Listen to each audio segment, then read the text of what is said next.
What up, everybody? Welcome, everybody, to the RevMatch Podcast, the automotive podcast where Kyle got a carbon fiber hood, Jamal is late again, Yeah. and we have Lenny back. Will So Jamal Lenny. be under a gazebo when we find him? Which one will he be under when he gets back? He has so many. Great question. Find out shortly. We should start taking bets on this shit. We should start taking bets on this shit. No, we do not have stickers, but we do. Oh my god, damn it! We do have stickers. If you haven't already, please like and subscribe. Smash the notification bell. Follow us on Instagram. Join our Discord. Link in bio. All the other good shit. We're having a lot of fun in the Discord. Share actually. that shit. Yeah, dude, a lot of fun in the Discord. A lot of cool shit. A lot of photo sharing. We got some photographers in there that'll post some sick shit. People doing wild shit with their cars. Those ones earlier the day in the forest. Yeah, dude. Those were pretty hard. Lenny's got sweet shorts on. And a fro.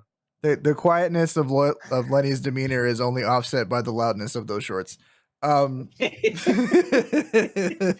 love them. I do. But we wanted to have Lenny back on. $12. 12 whole dollar hairs. 12 whole dollars on sale too. Yeah. Japanese cars are going apeshit, and Lenny has a lot of experience in Japanese cars. So we thought it'd be a good Actually, Lenny thought it would be a good conversation to have, which you would know if you were in the Discord. Lenny basically invited himself on the show. This is essentially what happened. Invite himself. I know, yeah. So, but we're never going to tell him no. So here we are. You can see if you're watching. You won't be able to see if you're listening. Kyle is installing a hood on the GTI.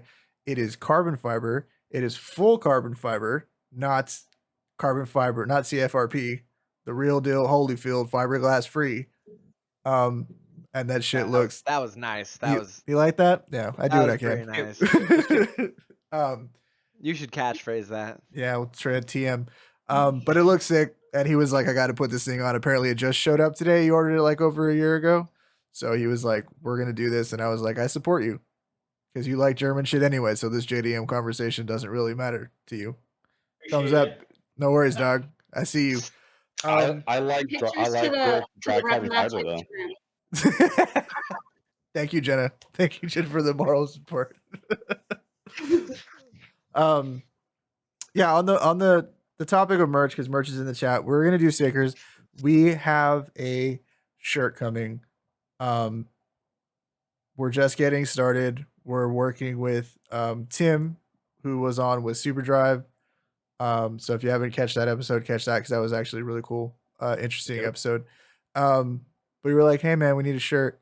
And we need it to be nice tight. Power stance. Dude, he's really squatting. Look at those quads, man. Jesus. Yeah. Twerk it, Miley. So if you're listening to this later, it's like there's so much going on right now. You can't even understand. But yeah, we have a design coming. It's going to be 4 or 5 steps above the very simple t-shirt that we did first run. So we hope you guys like it a lot because we're putting a lot into it. So buy them. Yeah. Give us your money. So like, subscribe, purchase. So we can funnel it into more merchandise and then maybe at some point generate a profit off of this podcast. So yeah, man, that's it. So Jamal will be here eventually. Kyle's obviously been doing squats. Yeah, you haven't met Jamal. He's is my dog. That's my dog from back in the day. And he backs me up on all my hood shit, which is nice to have somebody that understands me around. So yeah, as we were talking about, so this conversation kind of sort of started because Timmy always posts shit and bring a trailer. And then Lenny found himself an R33 shell. Right, so we were kind of on the subject of that. Which, by the way, did you ever win? Did you win that shell? I did not. I wanted that cluster so bad. Man, there was so many. We could talk about that here in a minute. Let's talk about so many good parts on that car. So it was just a roller, right? No engine, no tranny, no engine. It was just just a rolling cell. It had an interior, some parts of the interior, not the full interior. No engine, no tranny, but it had some engine accessory parts, still within the engine bay. Working suspension. It had all the diffs that are not attached, to the transmission itself or the engine. So like 75% of an intestine system. Pretty much. Yeah. The only issue was some of the body had rust, which Japan. it's okay. Japan, right? Yeah. Be expected. But the final winning bid, I think it was just over 1,000,000 yen. So I think it was like 1,001,000 yen, which is actually really, really mad. So that's like is that 10 grand? in freedom dollars. Here, I'll do the quick math for you because I know Alex immediately wants to know the math. He can't do it himself. Yeah, me too, because No, I don't know cannot. what the fuck that is.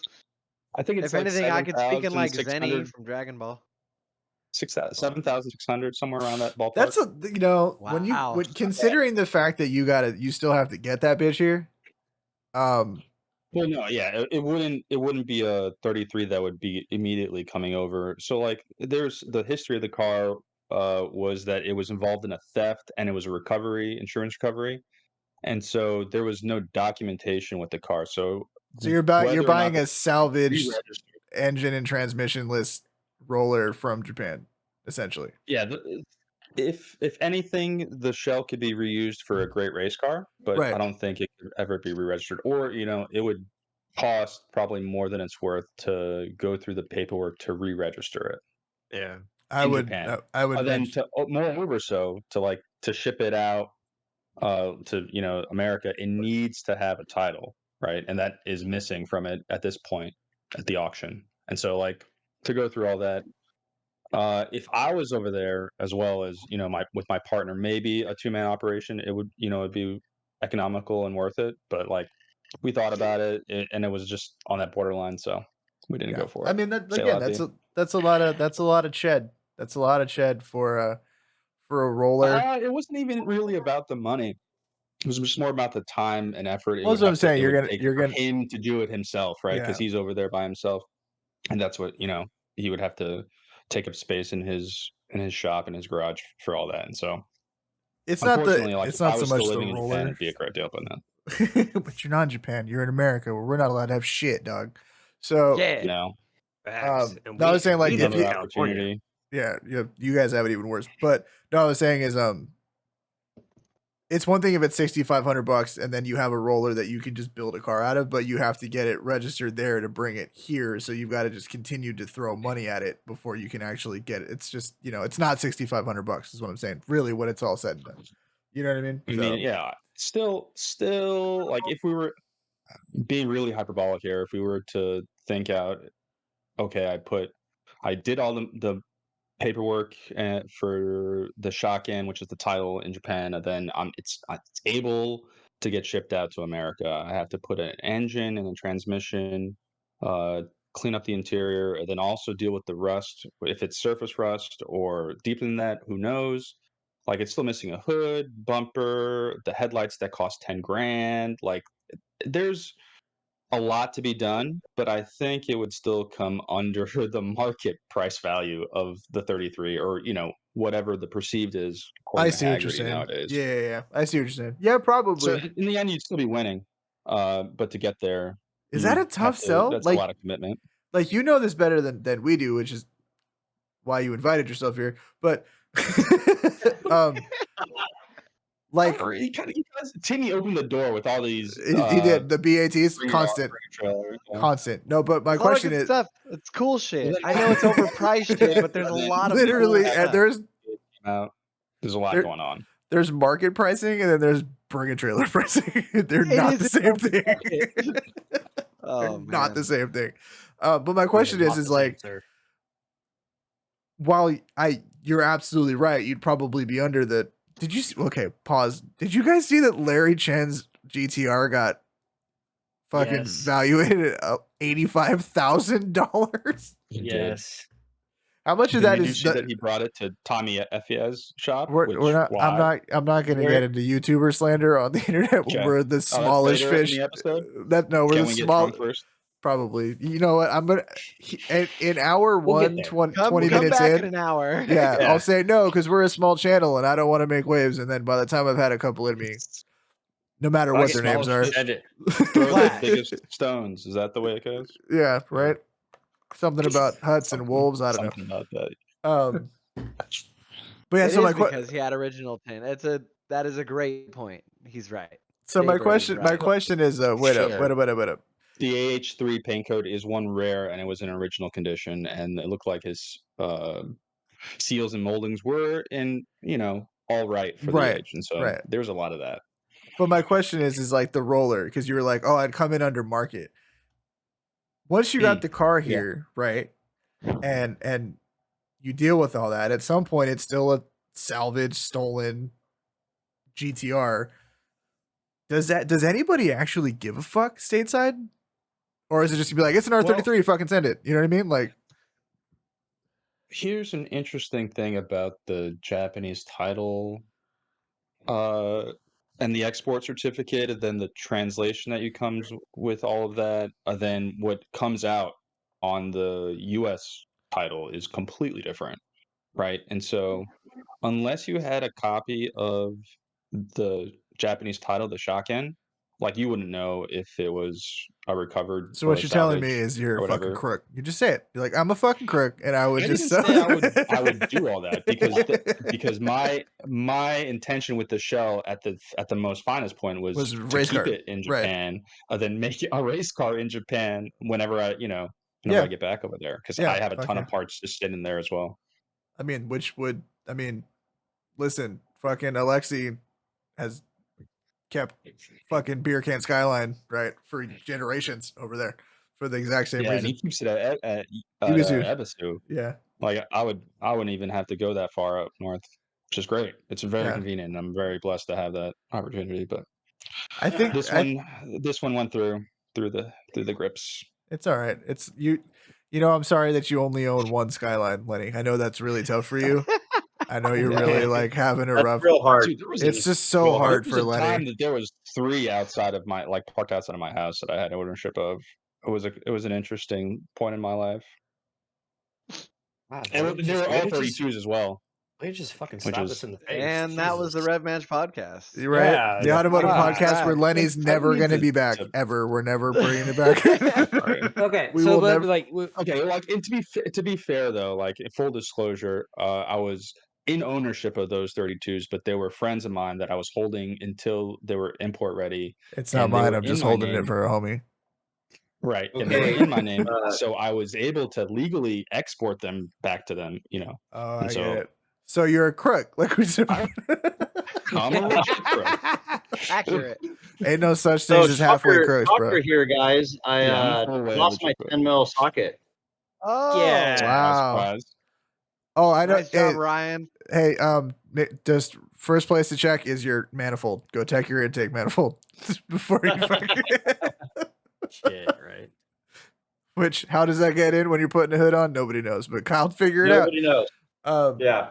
Can I just close the coffin on this 33 rolling shell story, because I just want to put it into further perspective on what me and my buddy who's still in Japan and a good friend of mine, what we were intending on doing is parting out what was left of the 33, then using that money to fund the race car into the shell of this 33, and like, was going to be totally self-sufficient. It was be great, because like, this is how crazy the market is, and this is bigger into our conversation, I think. The rear spats alone on those 33, they're like a top secret type that's $2,000 nowadays. The Nismo 320 kilometer gauge, I think that's like $2,500, probably $3,000 as well. So let's pause right there. Wait, right? Let's pause just on the gauge cluster. Okay, right? You could sell that gauge cluster and buy a standalone. Right. I was gonna try to buy it with a digital cluster attached. You could buy a Link ECU digital cluster, like ECU standalone, fucking the whole thing for the cost of that 30-year-old analog cluster. You could have, you'd have a rock and roll and race car, like 10 out of 10. That thing would be fucking badass. The Nismo, like, 3-pod gauge in the center console, like, it was almost full interior, and it looked okay. Like, you could probably sell it for, I don't know, full interior goes for more than $3,000 nowadays on Yahoo auctions. Like, the GTR market, the parts market for GTRs and like all things Skyline, and I think greater than that JDM. It's like on a huge hype bubble right now, and it's super inflated. Because of our guy. It's because we've had this conversation before on the podcast. It's because of our generation. We are the grew up playing Midnight Club, watching Initial D and option videos, and we are those guys. And now we have jobs that pay money, and it's like, so if I throw enough money at the thing that I want, I'm now legally allowed to have it. Mm-hmm. Enter Mike. Right. So it's the same. It's the same shit. Enter Leonard, 10 years ago when GTRs were 10 grand. Enter Alex eternally crying because Mickey Andrade built a fucking Stagio on YouTube, which that was how I sent you one in the chat from Top Rank, by the way. I know. RevMatch. All right, I'll take a look. When was this? When did you send it? Just now. Just now. In which chat? Pull it up on the stream. I have the RevMatch Instagram. Well. I want to see it. Oh, the RevMatch Instagram. Okay. My bad. No, you good. But I've been sitting here listening to you guys, and I'm on Top Rank's website, and this shit puts it completely in perspective. Granted, Top Rank goes after rare cars, low mile cars, but meanwhile, still sitting on that garage store as fucking GTR that he bought. Yeah, here you go. Here's a 1994 GTR Skyline, 24,000 kilometers. So very original, very low mileage. It's got some BBS wheels on it. They want $110,000 for that car. Okay, Lenny paid 10 grand for his car. This makes me feel so much. This makes me feel so much better right now. Look at this. Why? 37 G's for a 260 RS? That is dope as fuck. A lot of people don't know what that car is, though. No, here's the thing, and I looked at the numbers that Stagio video did. That Stagio video had 273,000 views the last time I checked on it, and it's a 3-week-old video. Throttle's videos generally pull more views than that. Yeah. So never mind the fact that he didn't buy one, he just built one over there. And then he bought an R34, and that video fucking went off the charts because Mickey bought an R34. I don't know. He bought the Stagio. Oh, did he bought them both? He bought the Stagios. Yeah, he bought both. He bought them both. Savage. The Stagio is his. Yeah. Okay. But nevertheless, it's a lot of people still see it and they're like, it's an ugly fucking wagon, and they're kind of right. I just don't care because it's an art. Can I ask a question? Yeah, it looks sick. I just discovered Throttle and who they are, and they're at least their YouTube. Yeah. Do they resell these cars that they buy on their channel? No, because he was saying something to that effect, and I was like, oh, so you're buying these cars, modifying them, and probably hyping them up, and the same time in your videos, and then you're going to resell them to. They give them away. Somebody. So yeah, give them away. Some of them they give away. Some of them they do sell. Like Mickey built a cappuccino and then sold it back to Top Rank, which is actually still on their website if you go look at it. But he has the rear engine converted K20 turbo Civic hatch. That's his car. They have a Tesla swapped 350Z that they built, which I think they sold that one off. Which actually that car was pretty sick.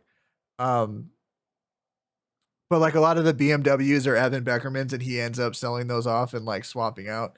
But a lot of the shit is their cars too. Clean 260 RSS. It's fucking super clean. Yeah. I would have to pay for 2 years of storage on this vehicle. It's Autech 260 RS. God fucking damn it. But I think kind of leading into what we were talking about, I think Top Rank kind of sets the precedence for these cars and what they're going to cost. Because I think they do bring a lot of clean examples to the market. But Sean's been in the fucking game forever, dude. You know what I mean? Yeah. He bailed on MotorX because he saw that it was going ass over tea kettle because of Homeboy that was kind of cocaine and hookering the company into the ground.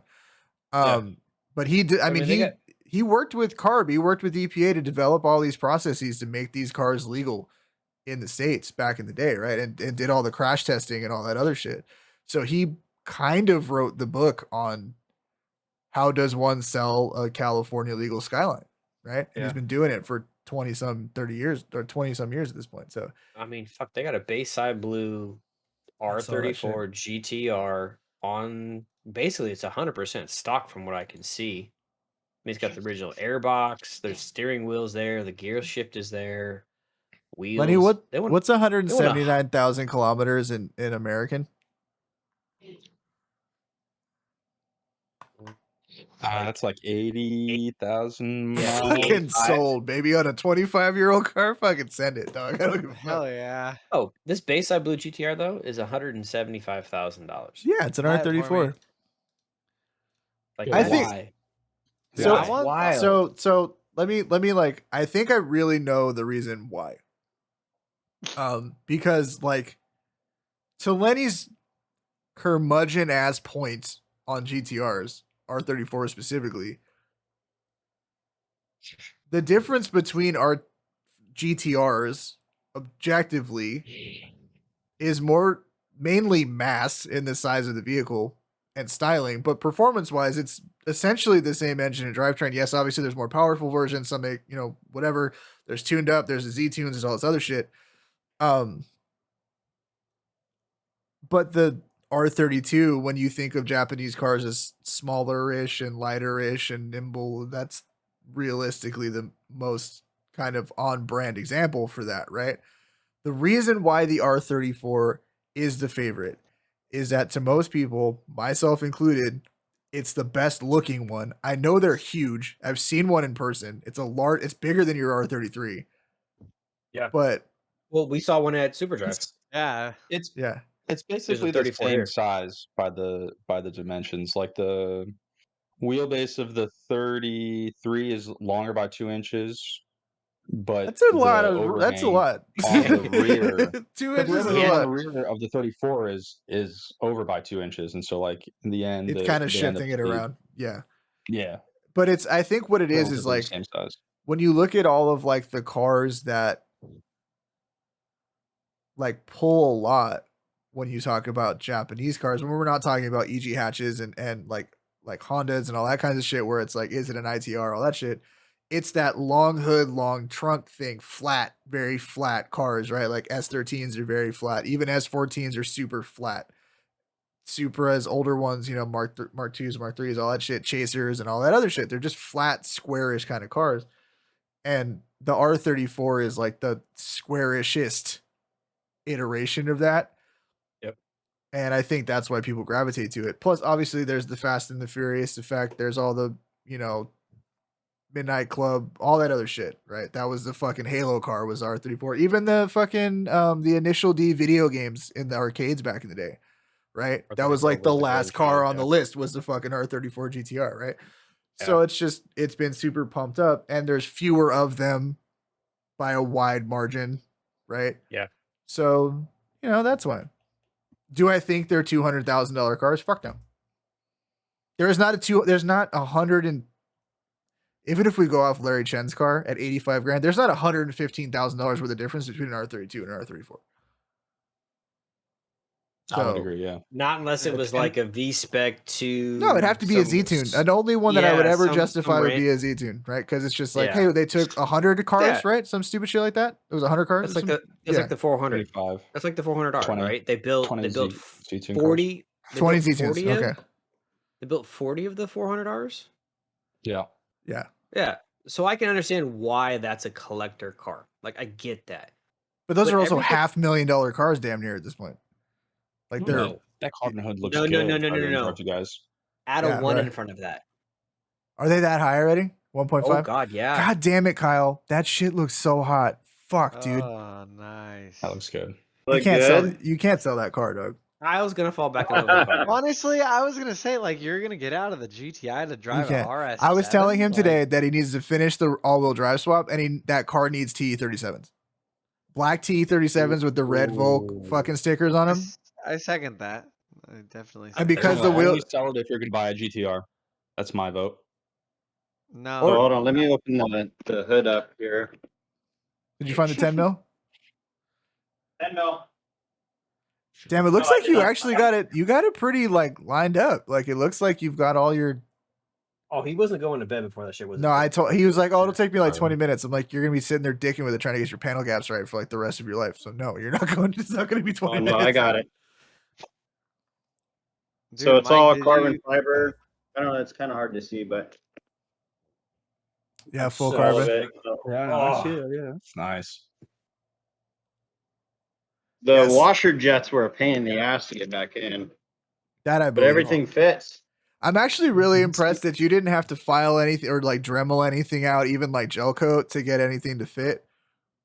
So was Yeah. that a pre-preg part? Do you know if they use pre-preg or they actually like had to like hand lay resin or fucking bullshit in there? As far as I know, they're all handmade from Premium Deutsch carbon. Thank you, John. Shout out to that man. I'm gonna So have it's to probably that. So it's pre-preg then. tag So, that guy. But it's all, the reason I ordered from him is it's all 1-to-1.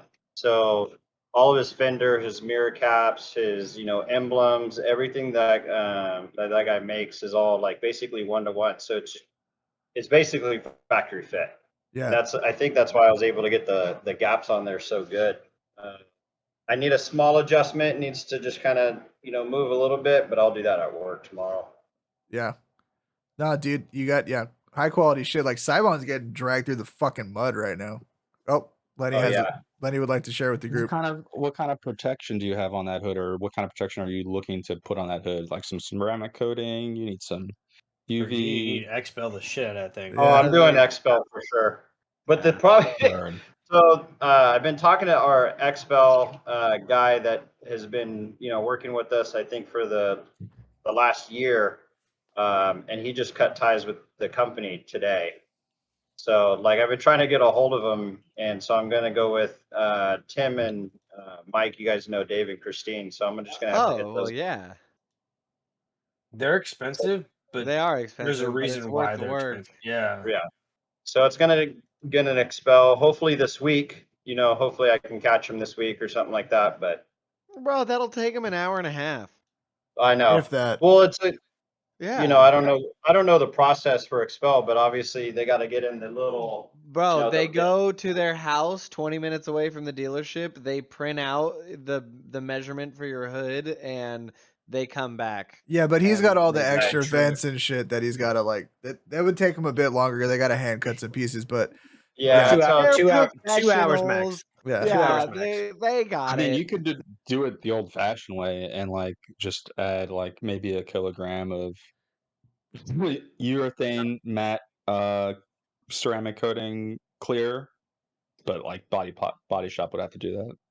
It's the old right. way. A few layers of that. Definitely. If I was going to go the old way, Lenny, my tint would be bubbling. Okay.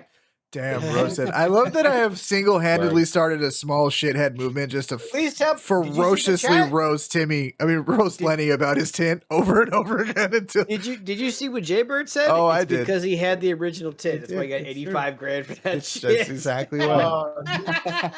See, like is it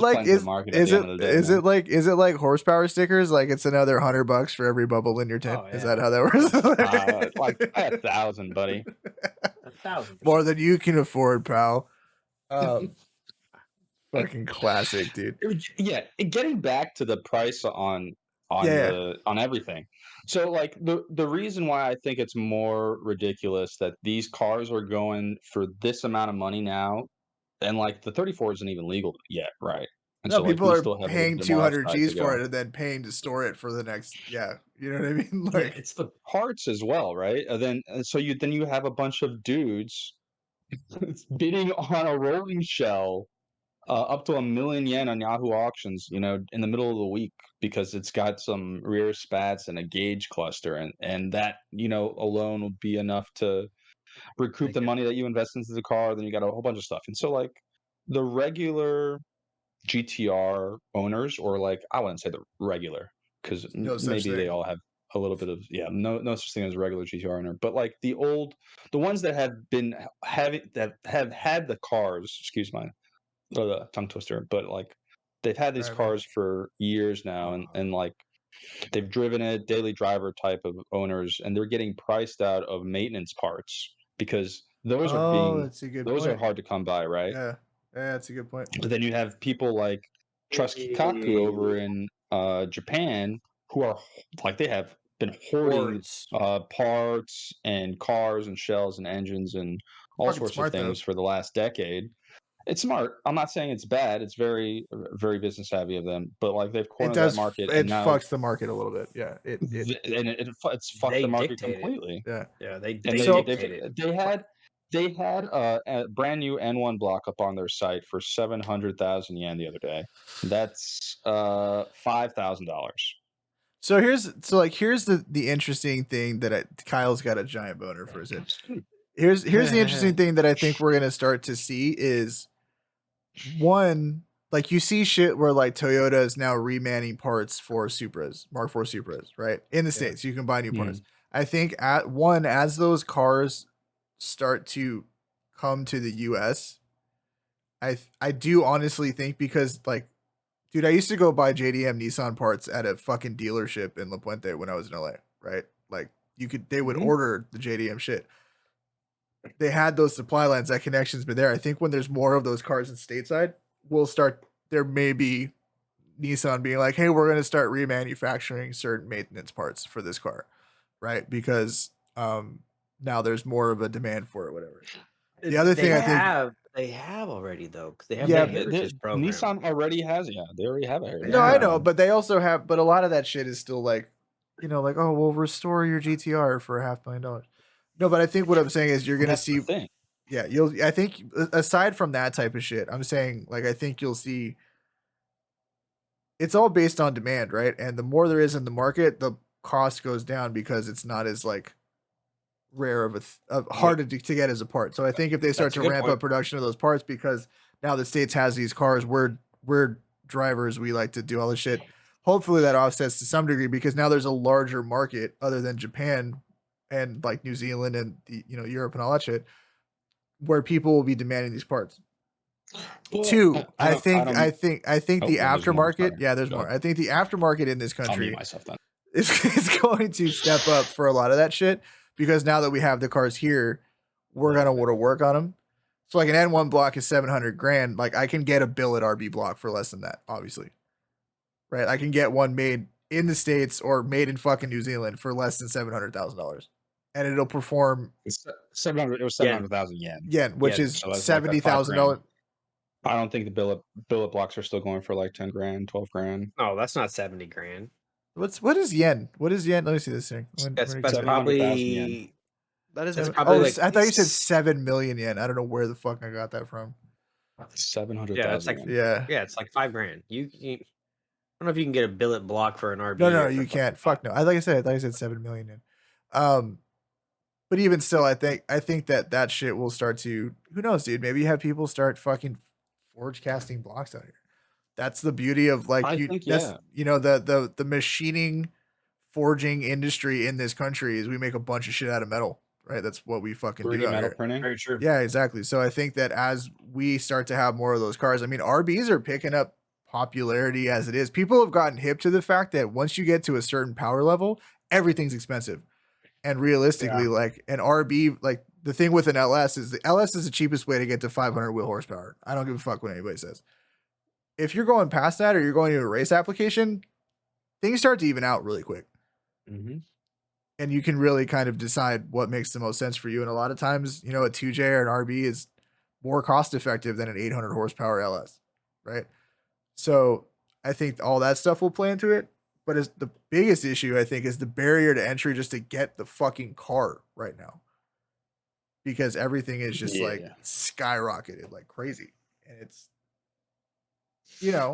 it's harder to long-term plan if you don't have the cash on hand to pull the trigger. It's like, what are we going to do, And there's still not a lot of dealers and services in Japan that are offering storage, at least not at a probably fair market rate that Top Rank is offering. I don't know what their storage fees are offhand. If you guys do, please tell me. I've been trying to figure it out. Yeah, I have no clue. I feel like that's a conversation you have when you are getting ready to sign a 6-figure contract for a car. You know what I'm saying? Yeah. Where they're like, this is what it's going to cost. I don't think it's cheap. So like years ago when I was working for Rivsu, we were storing customer cars for like $200, $250 a month. Would you guys say that's pretty reasonable? Like also this was like almost 10 years ago now, back in 2014. So I'll put it to, I mean, if I had to rent, like, are we talking climate controlled or non-climate controlled? No, it was in like a straight up regular garage, Japanese warehouse garage. Yeah. Okay, shop so garage. we're still subject to humidity. We're still subject to rust. We're still subject to all that other type of shit. I mean, you can't get climate controlled car storage for $250 a month out here. I don't think. I think it's usually closer to $600 or $700 a month, right? So maybe more. So I would say that's pretty fair. I think the biggest issue is that $250 a month times 4 fucking years. Yeah. Right? Like that adds up. And granted, I think that's the biggest thing is if you're going deep on an R34, it makes sense. If I'm buying a S15, maybe I roll the dice and see if it's less expensive when I can just get the fucking car. You know what I mean? There's a prime example that on going up. Shit. Dude, everything's, I mean, dude, Jay-Z, look at fucking Chaser prices, dude. 34. They're fucking, it's insane. The car's not $35,000 in 2022. Nice. Period. You know what I'm saying? Like it's like, and I don't for like 70 grand. But here's have you looked at series like the what was the last series of the FDs? Was it what did they call it? The Relief series or some shit like that? Or the they were all black. There was like 35 of them, Mr. Percent or some shit like that, but they were all black. They all had like the red and black badge on them, whatever. Asinine. Granted, it's a limited run. It's basically a turbo FD. Like it's not that much different. You know what I mean? It's got some badges and some shit like that, but at its core, it's a twin turbo FD. But yeah, asinine, dude. Like you can buy. So I'm on their website right at Top Rank, and you can buy a 2001 S15 Silvia S Spec R from Japan. It's got 166,000 kilometers on it. So it's like 50,000 miles. That's fucking 30 grand. Yeah, it's 30 grand. It's a lot of money. Like compared to GTR market, that's nothing. Right, but this is a 240 horsepower car. It's an SR20. That's true. Basically I guess you buy that, but you'd buy that for the potential of that car. You buy it because look at it. What the fuck? Okay, so like when Mike says there is some validity to that, I think there is something to be said of the S15 drifting versus the S14 and S13. Yeah, I mean it was the most refined much easier to rotate around and hold the drift, and it's a lot more nimble out the gate, I would say. I don't think anything's more nimble than an S13 though. Like just by lightness, period. Like I've driven 14s and 13s with the same shitty American engine that we got, and I've driven my single slammer versus a dual cam, which is if you ever driven a single cam US spec KA fucking 240 is a miserable experience. Shit's fucking gutless. But when you had an S13 once pass on, I remember that. So you can too. You can. That was mine. That was mine too. Yeah. 89 hatch. But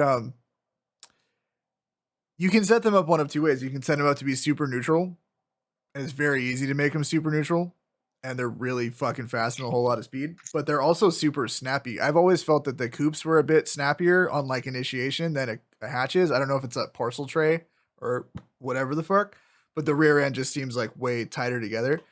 But like even a 14, like I drove my buddy's 14 and it felt a little bit just marginally heavier. And an S15 is a heavier car. It's the heaviest of the three of them, right? It's the newest one. It's a little bit bigger.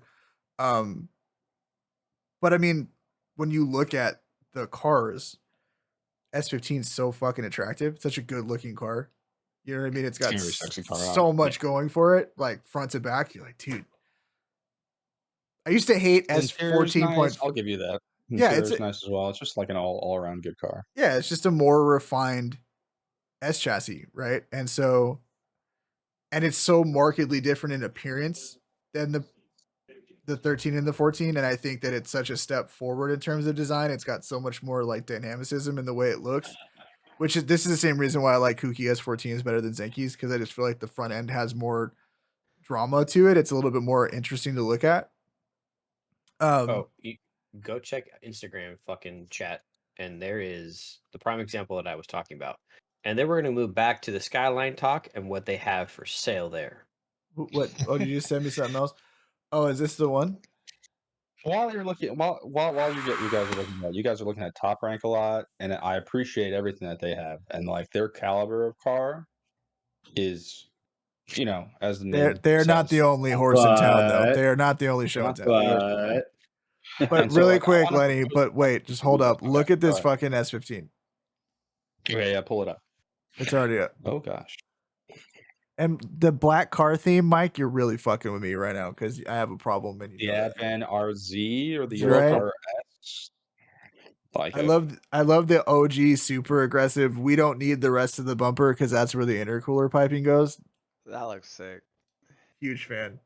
And the interior is clean as fuck. Like look at look at this nice car. vented hood, V-vented hood. It's got a. Are these Bomex? Fuck, they look like Bomex fronts. Hold on. Go 2 pictures back. I guess now 3 pictures back to like the top of the window molding. Yeah.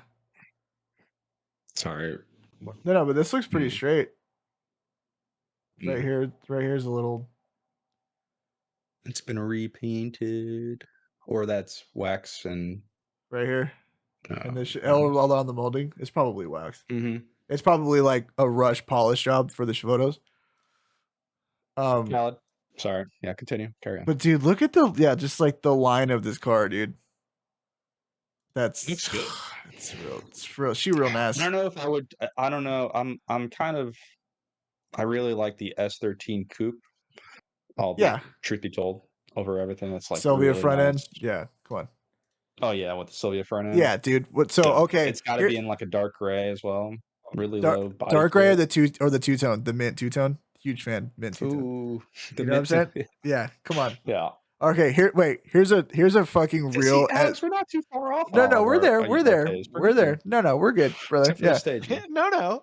Yeah, you want me to keep the ugly fucking soccer mom like Toyota Crown front end, and I'm like R34. I'm just saying, don't ruin a 260 RS to put. I would save all the parts. I would save all the parts. Like I wouldn't fuck up any of the parts. They'd get wrapped and put in storage. But I just like the way it looks better with the 34 front end. And now I've lost a little bit more respect for you because you're not full committal. What? If you're gonna do that conversion, you got to sell the parts, homie. No fucking way! Back, what the fuck? Fuck that! I would keep the parts. No, I'll hold that shit for 20 years and then put my kid through fucking whenever he gets his first felony. You know what I'm saying? Yeah. I guess you guys are smarter than I am. Then. Yeah. I'm really trying not to make crypto and NFT jokes, and you're really making it hard for me. I'm wearing an NFT shirt right now. Look at me. Hey, everybody, tell me how OpenSea's doing. You like that? I don't know how OpenSea's doing. I don't care.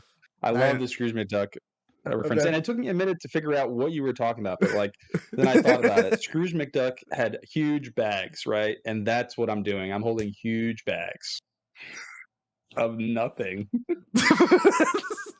It's okay, man. It's all right. You have listen. Okay, you still have one more Skyline than I have. So you got that. Yeah. And you got that going for it. Hey, and Smoking Nagata has looked at your motor. He's never looked at mine. You know what I mean? I'm not saying his hands were on it, but he's seen it in person. You know what I'm saying? It was in his premises, and then it went into your car. I think he built it. I don't know. I mean, I wasn't there. That's what I would tell everybody. Yeah, because nobody could argue with me. I got Nobody could. Receipts. Fuck them. Yeah. Yeah, exactly. Fuck them. Who's gonna fucking argue with you? No, he didn't. Yeah. What's it say on the side of the engine? Top secret. Yeah. Fuck you. End of conversation. That's it. Fuck you. Pay me. You know what I'm saying? I didn't have him sign anything. Now that I think about it, I've never had him sign You should have. anything. Yeah. You should have had him sign something. That was a major misstep. Fumbled there. All right. You fumbled the bag. It's okay. Maybe Again, next time. You still have the R32. So you got that going for you. I got the memories. That's all I got. Yes, exactly. A ghetto red S13 will always be the best, Lenny. Dude, Jaybird. Wait, was yours ghetto in red too? Yes, it was Mine ghetto in red, but it had the awesome suspension. Jaybird will attest to that. We put it in there. I had Cusco suspension on my ghetto red S13. It was Stance USA.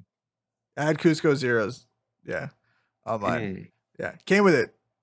But I don't know if you heard the episode, nice. But it was a manual swap, and the dude just sawzalled the brake pedal in half on the left side to make room for the clutch. I did hear the story. Yeah. So terrible. Best car to heel toe in ever. I'm just saying, because you have this like off center brake pedal, and I could literally just put my foot in the middle of the two pedals and just fucking do that. It was amazing, dude. Well, I mean, when everything's custom, I guess it's all good, right? Yeah. Oh, is that what we're gonna say? See, so this is how you church up shit. I had a full custom S13 way back. Ooh, way back. Yeah, there you go. Custom paint because the door and the hatch didn't match. Right? I only set the brakes on fire once. Only crashed it once. No big deal. Well, hey, I stole my 240 exhaust from a little teenager kid. Hey man, that's a felony, Doug. That's rude. Listen, the internet never forgets. I mean, I paid him $50 for it, but the rest was a steal. I mean, that's just capitalism, my dude. He's accomplice, so like if I'm going down, he's going down too. That's just capitalism, Doug. That's not theft. The United States is built on that kind of theft, my guy. You know, so like back to Timmy and his bring a trailer stuff, because I still have this more great S209. I have this S209 pulled up in you guys' Discord chat here, and I gotta say I can't wait until like the S202, the S203, S204 become legal in America, because those are amazing cars. And if we're gonna talk about like what is next wave, or like what's not super expensive right now, it's probably those cars, dude. Yeah. That is a great terrible time. We could carry it though, Timmy. It's all good. Wait, why did he walk away? Mike walked away too, dude. S204, I would. Would be the car. Oh, I'm more partial to the S203 because I've driven a lot of that. Well, fuck you. Yeah. Listen, anytime I'm talking about like Japanese cars, I don't mean to rub it in y'all's faces. It's just I know. I'm just energetic, and I heard all of that. And Lenny, you and I need to have a conversation after this podcast, and we're gonna talk about how we can afford all of those cars right now. I mean, that was actually like a really good point. Like those aren't what people are looking at right now. The one thing that I'm surprised that didn't take off more was actually Evos. I'm surprised Evos haven't exploded. Not yet. Yeah. Not yet. I feel like at the beginning of the around the fives. I feel. Oh, I'm sorry. I'm stupid, and I'm still talking about American cars. I feel like Evos like took off at the beginning of COVID, and then they like just swooped right back down just to normal Evo prices. But continue to talk about the Japanese ones that we actually want to have. Well, yeah, I mean, literally, I don't really think any of the desirable ones are before 5, right? And so you have your 5, 6. I mean, I would take an 8 it's all a matter if of somebody perspective gave it on the Evo. Me. Yeah, but at 8 we got here. Well, that's what I'm saying. Oh, you're just talking about from Japan. Yeah, 5. We didn't get 5. We didn't get 6 here. We got 7. Right? Did we get? We got 7. Right? We had a 7. I think it was called the GTA edition. I don't think it was an Evo. Yeah. We may have not got 7. I know we got 8. I know we got 9, and we got 10. Like, so there's that whole other market of Evo that made it all famous for rallying and all that stuff. And you don't see tons of those cars being sold at auction or a ton of them going up, not like GTRs. Like, GTR is like this whole, like, different mecca of, like, I feel like money, like, or like desire, I guess. I don't know why, just because maybe they didn't come here at all. But, fuck, I don't know. But I don't know. I'm down to buy some S202s and S3s. Dude, yes. 204s. Absolutely. That was actually like a really good point. Like, I mean, I feel like everybody's looking at the 2019 and up STI models because they want the motor that can handle having power. So that's what everybody's looking at. Nobody's looking at old STIs, especially from Japan. Lenny, Well, you I and mean, Mike You know go what's have a conversation. you know what's really interesting about like those S tune I'll call them S tune STIs is that Subaru made they purposely made them over the show and display. Well, I feel this is a matter of personal opinion of mine. They made it just over the show and display regulation number, and so like the show and display number is like 550, right? And so STI Subaru Technicala International made 555. One because 555 is like Yep. super Subaru, right? Colin Their McRae and the heritage. 555 heritage and all that. But also like I guess it just worked also with that. And so they were able to keep all of those special edition cars within Japan or within the Japanese market and enjoy them as opposed to other cars like the Evo TME edition, which were in the UK, then you could import it here into America and all that stuff. And so those were always a little bit more wider market, whereas S201, S202 were not, and so forth. But I'm still just looking at this fucking stage. Like I'm just going through the photo over and over again. Wait, are you looking at the black one or the white one? Because there's a white one too. Dude, it's the black one. It has to be the black one. Yeah, Dead it has inside. I know for you. I know. Yeah, I know. yeah. I'm the guy who will bitch about having a black car and then just buy black car after black car after black car over and over and over again. Okay, but did any of you guys see the 1975 Skyline GT? I can't even think about like Ken Marys and Hakasokas because they're just so far out of anything that it will ever be affordable to a guy like me at this point. It's You know what I mean? $160,000. Yeah. Oh, good lord. Yeah. It looks so. I bet you can live in it. I don't mean to dominate this even further, but I did have a question. Yeah. I did want to pose a question to you guys, Mr. RevMatch people.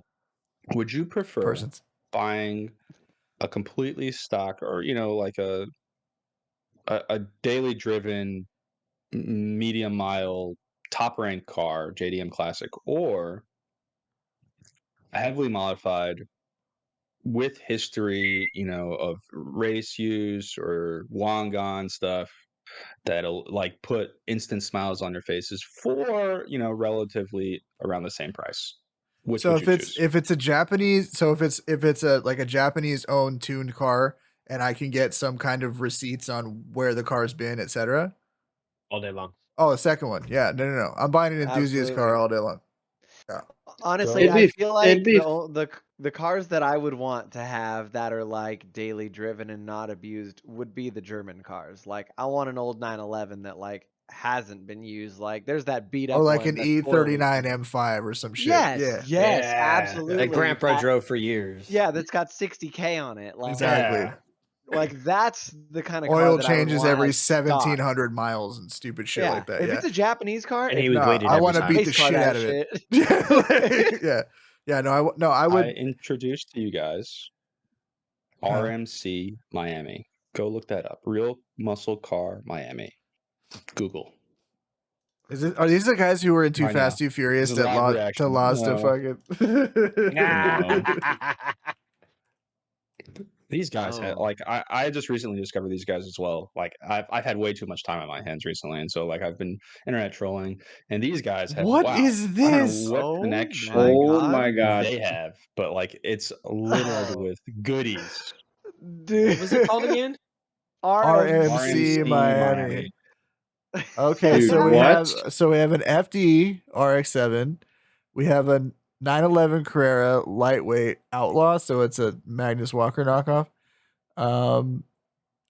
Mercedes CL63 Black Series. What the fuck? Yeah, dude, the 88 911 with the look gold at wheels. the 97 Skyline. Look at the 97 Skyline. This is what Mike's car should be. Oh, dude, Mike, you should buy that hood. That's hot. It's a top secret hood. The 39. Yeah, I can get that for you. Again, the 39 M5. For you? No. Why do they want so much for this sword? LMGT4s. Yeah, that's really nice. For what that car is, that sword is legit. This is Series 3 GTR with VCAM Step 1. all kinds of goodies. Volkey 37. Meanwhile, here I am looking at this big body Toyota all over here. No, look at the engine for store. 78. You will want it. I'm waiting. I'm trying to get there. Yo, Why look at don't I see the 15,000 photos that should be associated here? He's got the old Defi gauge cluster, dude. Wait, what are we looking at? The Soarer. Oh, what the IT?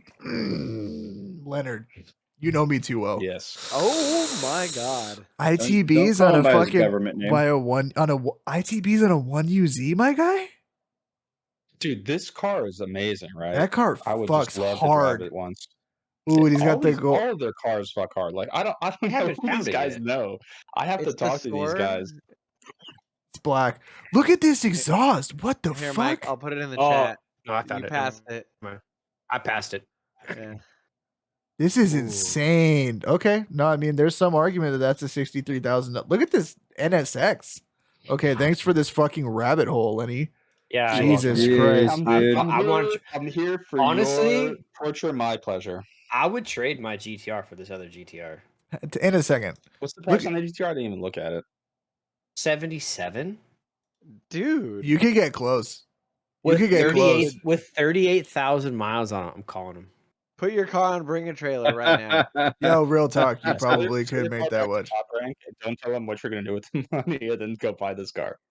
It's got a Nismo cluster. It's got a stock steering wheel. It's already got a double din. Dude, it's got a fucking built motor already in it. Like that 550 wheel, it's pretty savage. Bro, Mike, did you Yo, they see have the an SAR 911 Speedster with 11,000 miles? No, I'm focused on VCAM. Dude. Wait, okay, so wait, we have it. It's super expensive right now. Yeah, I know. That's what I'm saying. Look at this. Look at this. You got a vintage E-Class. Oh, yo, look at the God. Oh, the C2S. Ooh. Oh, dude. Wait. Everybody shut the fuck up. We have a Cassis Red Targa. What the fuck? What? There's a Cassis Red 87 G50 fucking Targa, dog. Sick. For 65? Not bad. Yo, my guy. And the gold on Cassis Red fucks hard, dude. All day long. All day long. Oh. Yo, this shit is what? Oh, black interior? That bitch sat outside though. Yeah, it's okay though. That's why it's fucking 65 and not 113. That's true. Ooh. Dude, they have a couple of Targas. Dude, I like everything on this website. The Mercedes and JDM car kind of, that 33 fucks hard too. They pull 33. Yeah, you saw the that Speedster? Shit? Oh, how much is that? I told you. That's, oh my God. How much is that? Oh, we got an OG Aristo. We have an OG Aristo on here. Literally what I was talking about. They have a slant nose? There's a fucking slant nose on this bitch?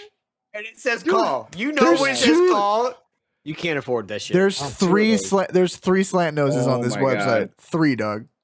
And look, the red one is 375. I think they have a DP1. They have a Renault 5 Turbo Canmary Skyline. Okay, that's what I was gonna say. The Renault 5 Turbo, that is fucking sick. That is dope. That is tight, dude.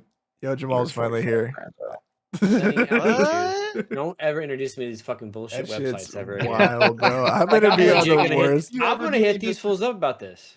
Yo, my kid is Arms Miami. Let them know that I put you on. This my kid's officially going to a fucking city college. Pretty sick. I mean that build is everything that I wanted. It's an aggressive ass 33. That is, but it's aggressive without wide body. Yeah, I got you. Pull it up in the detail here. I haven't taken a look at their inventory, to be fair. Oh my Lanta, that thing is sick.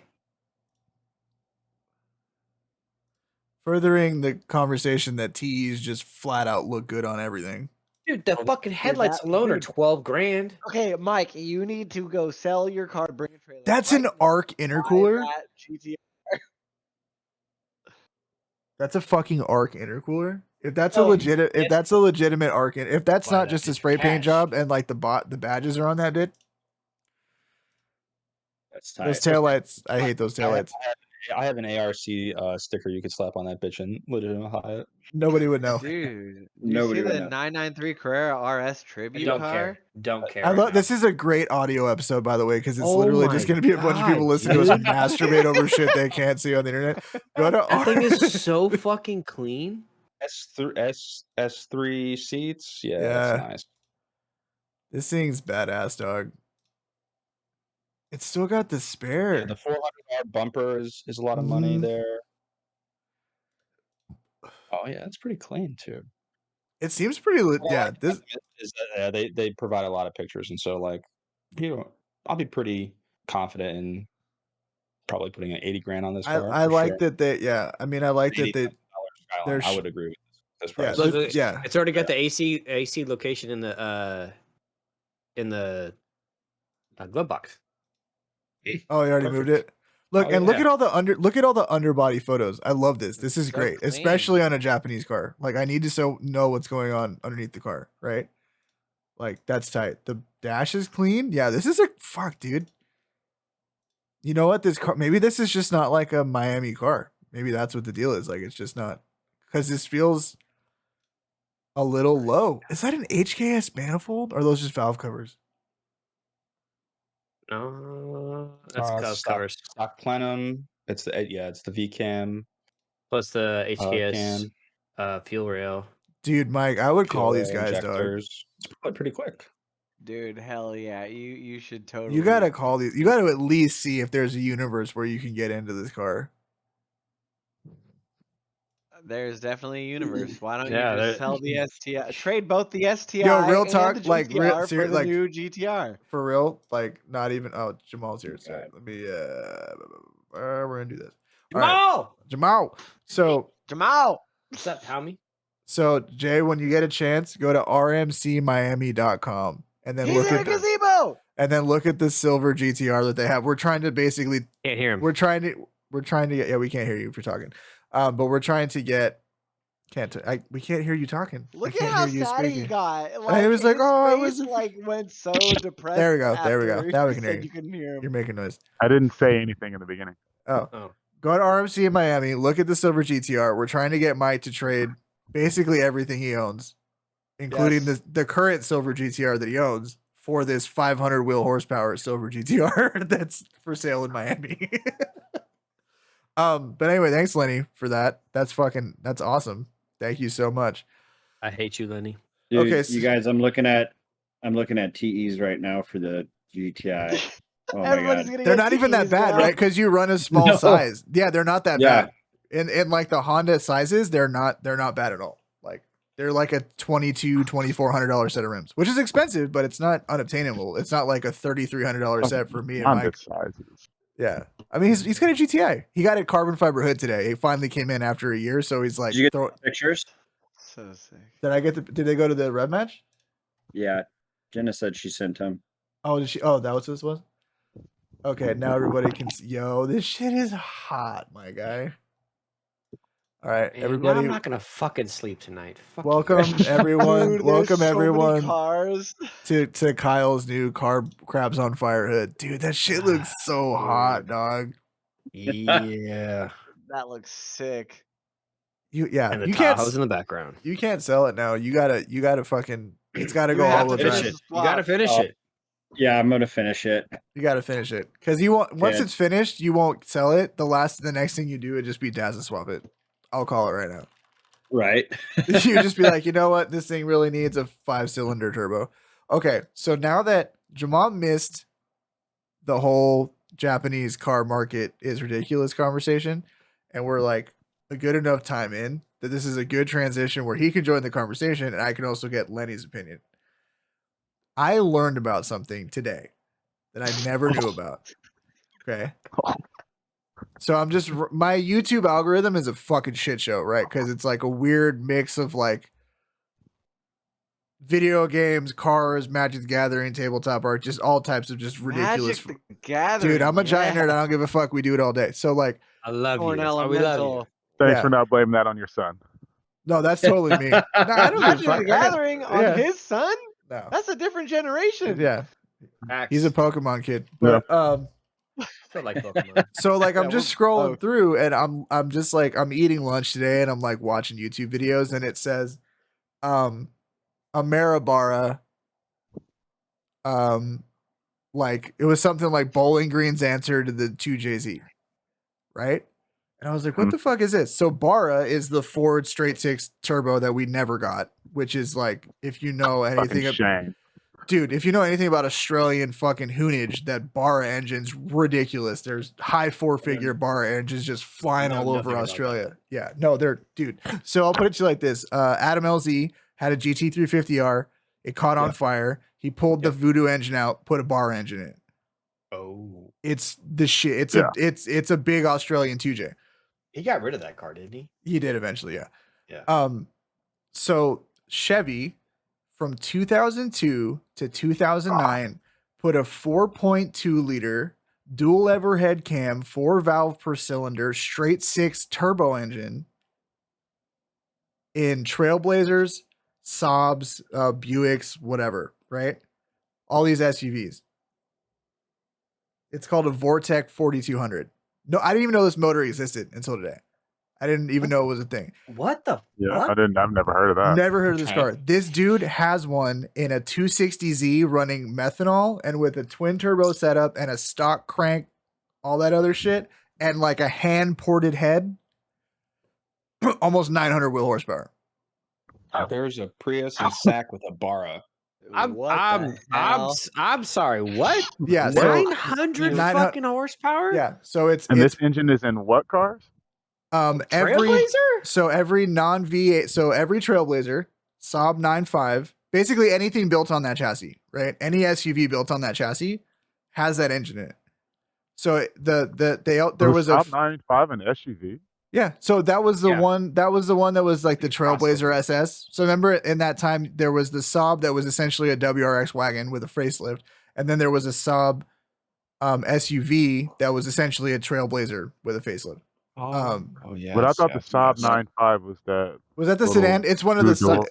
It's the 9.3 turbo. I think it is. It's an SUV. All I know is it only came in SUVs, but. Yeah, so it's a fucking 4.2 liter turbo straight six. So it's a big old nasty straight six. And like, there's kind of like people tuning it, but like also LSs are the thing, right? But at the same time, it's like, this dude's like, hey, listen, where the motor's at now, when he dynoed it in the video I watched, he goes, it's got forged rods. It's got a hand ported head. It's got LS coil packs. It runs meth. It's got a twin turbo setup. Right, relatively straightforward shit. He's like, but it's stock pistons, it's stock rings, it's stock crank. It's a reground cam, 900 horsepower on methanol. Jesus. When you're talking about an engine that nobody gives a shit about, that I could probably go yank out of a junkyard for $400, and this was like 100-some thousand mile engine when the dude put it in the car to begin with, and this was the craziest part. He's like, we're trying to beat our horsepower record. And all the previous dyno runs were with factory everything bottom below. Factory pistons, factory rods, just fuel system, injectors, coil packs, turbos. He said, we beat the previous horsepower by like 30 horsepower. Because it was a brand new setup, so it wasn't trying to land. So that means that bitch made 800 fucking horsepower on a stock engine. With twin turbos, methanol, and coil packs. And nobody gives a shit about this engine. So nobody knows about it. Right. My question is, because RBs are more expensive. We should go buy a bunch of them. Well, right. This is my question. Because RBs are more expensive, 2Js are more expensive. K series are starting to swap up. I'm seeing short blocks for long blocks for $1,000 instead of $800 now. Yeah. Because people are getting wise. It's not even because we're short of them. We have tons of them. It's just people know what they are now. Yep. Are we going to start finding more engines like these? Like, is shit like that going to start to become popular? Because I personally think that there's a big movement of guys buying American cars and turning them into drift cars and shit. 3rd gens, 4th gen Camaros. If you tell if you tell a kid in the South who loves Japanese cars but can't afford one that he can go get a straight 6 turbo out of a fucking junkyard and drop it into 3rd gen, you're gonna have an American Super inside of $25 at an AutoZone and 3 packs of 20 of fucking beer. You know what I'm saying? Like, they're gonna get it done. You know what I'm saying? And like, I think that I've shit's been cool. wondering. What's that? I've been wondering that for a while. Like all the engines are getting expensive, so it's like, well, what about all these engines that like are in shit that we just never looked at? Yeah. I was like, is anybody gonna like start doing shit to this? And I never knew like that the Trailblazer had anything worth even fucking thinking about. No, other than the Trailblazer SS had the LS2 in it, right? That was like the only thing. But I didn't know shit about this motor until now either. But like, there's that, and you look at like cars nobody gives a shit about. Caliber SRT4. Okay. Yeah. Right. Turbo four. Yeah. Turbo 4-cylinder made Still, I always 300. wanted- No, but they made I always 300 wanted fucking SRT4. horsepower. No, those calibers made 300 fucking horsepower in like 2014 Yeah. Yeah. in a 4-cylinder turbo. And I always wanted one. if it wasn't in a caliber, people would have given a shit. Like, well, like the Neon Yeah. SRT4 was tight, right? And those things were kind of a menace on the streets for a minute there because they were Yeah, really they fucking were. quick and really light. But like, are you gonna like, are those swaps gonna be popular now, or at least start to like Yeah. be in a I think- situation where they're burgeoning? Well, but I think what you're going to see as we go more into an electric age, I think you're going to see more people get creative because Yeah. you're going to run out of manufacturers who are going to make engines anymore, right? GM's already given up. Ford's already given up. A lot of the European manufacturers have given up on, we're not developing any more gas engines. So what you have is what you have. Mercedes is done. Mercedes, Audi's is done. BMW hasn't Uh, called it yet. nope. But Toyota did. Toyota's going to Well, no, a hybrid Toyota- all-electric. I Toyota don't said think that. Ford gave up. They're coming No. out with a whole new fleet of They're- engine shit. No, yeah. They're trying So to make their own fucking fuel. well, that's Porsche, but no, Ford and GM are still gonna ride the V8 shit as long as they can ride it. But they're just kind of like, Look you at know. Dodge. Dodge finally has Dodge submitted to gave up. that. Yeah. Dodge here- had to give up. no. Listen, Mike makes a great point. Dodge did have to give up, and I will tell you why. Every single volume product in Dodge's portfolio is built off of a 2-decade-old Mercedes chassis, and they have not Yeah. developed a new one for a gas platform. They had nowhere to go. Yeah. They had nowhere to go. Like, people will keep buying factory 800 horsepower vehicles as long as you keep selling them, but at some point, as a manufacturer, when you're up against cafe standards and carbon fucking footprint bullshit and all this other shit, it's non-sustainable. So what are you going to do? We have no product for gasoline engines has been developed. We could start now in 2022, which just puts you completely behind the ball and basically in a situation where you can't sell a car in California in 13 years, period. Right? Okay. Which That's is so one of the dumb. one of the biggest car markets in the nation. You just pivot directly to electric. It's the right move. As much as everybody hates it and everybody's bummed, and I get it, because Dodge was like the last holdout of like just Trying to dumbassery. put a Hellcat fucking motor in a minivan. Come on. Yeah, it's amazing, right? Like we put that shit in a Durango, we put it in a fucking creep can carrot, we'll put it in everything. Every model gets a Hellcat motor. I don't Everything give gets a Hellcat in it, fuck. right? Yeah, we put it in a truck, we do fucking whatever. Fuck it. They were the last holdout of like that really dumb shit, right? But it's because they had nothing else going for them. Yeah, And I mean, people- they came in late too. Like they came back to the party in the 2000s. The 300C So, like- came first, and then we're like, "Oh, people are into this shit." You know what I mean? And then they were like, Yeah. Yeah. But that's what I'm saying. Like the 300C was pretty much the same thing. Like when these cars came out, I was a car salesman, so that was my selling point for these cars. Like, you know, it's a cheap E-Class Mercedes that you're getting, and everybody was like, "What?" I was like, "Yeah, look at it. It's a fucking E-Class Mercedes. Like, It's basically and the this same one's got a shit. Hemi motor. Like, Yeah.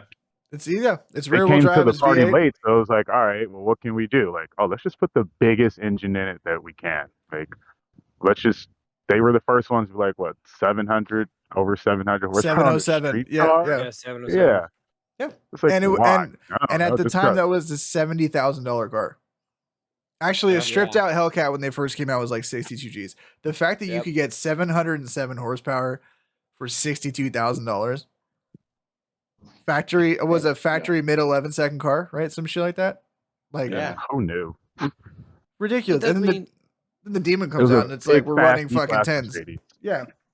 That So- that kind of goes back to the point that we were talking about earlier with like the JDM cars, right? Like you were talking about like the entry level points, like Lenny's entry level point versus my entry level point in the fucking GTR market Factor is of 5. Yeah, completely- dude. completely fucking different, right? Like it just shows up like, you know, Dodge showed up late, but now look at what a fucking Hellcat or a Demon or a Red Eye fucking cost you, because Now they've kind of got that market of, well, this is the last of this, so we can kind of charge whatever the fuck. And they're being super smart. They have like 4 like limited edition Challengers coming out in the rest of the like the production run of Challengers and Chargers.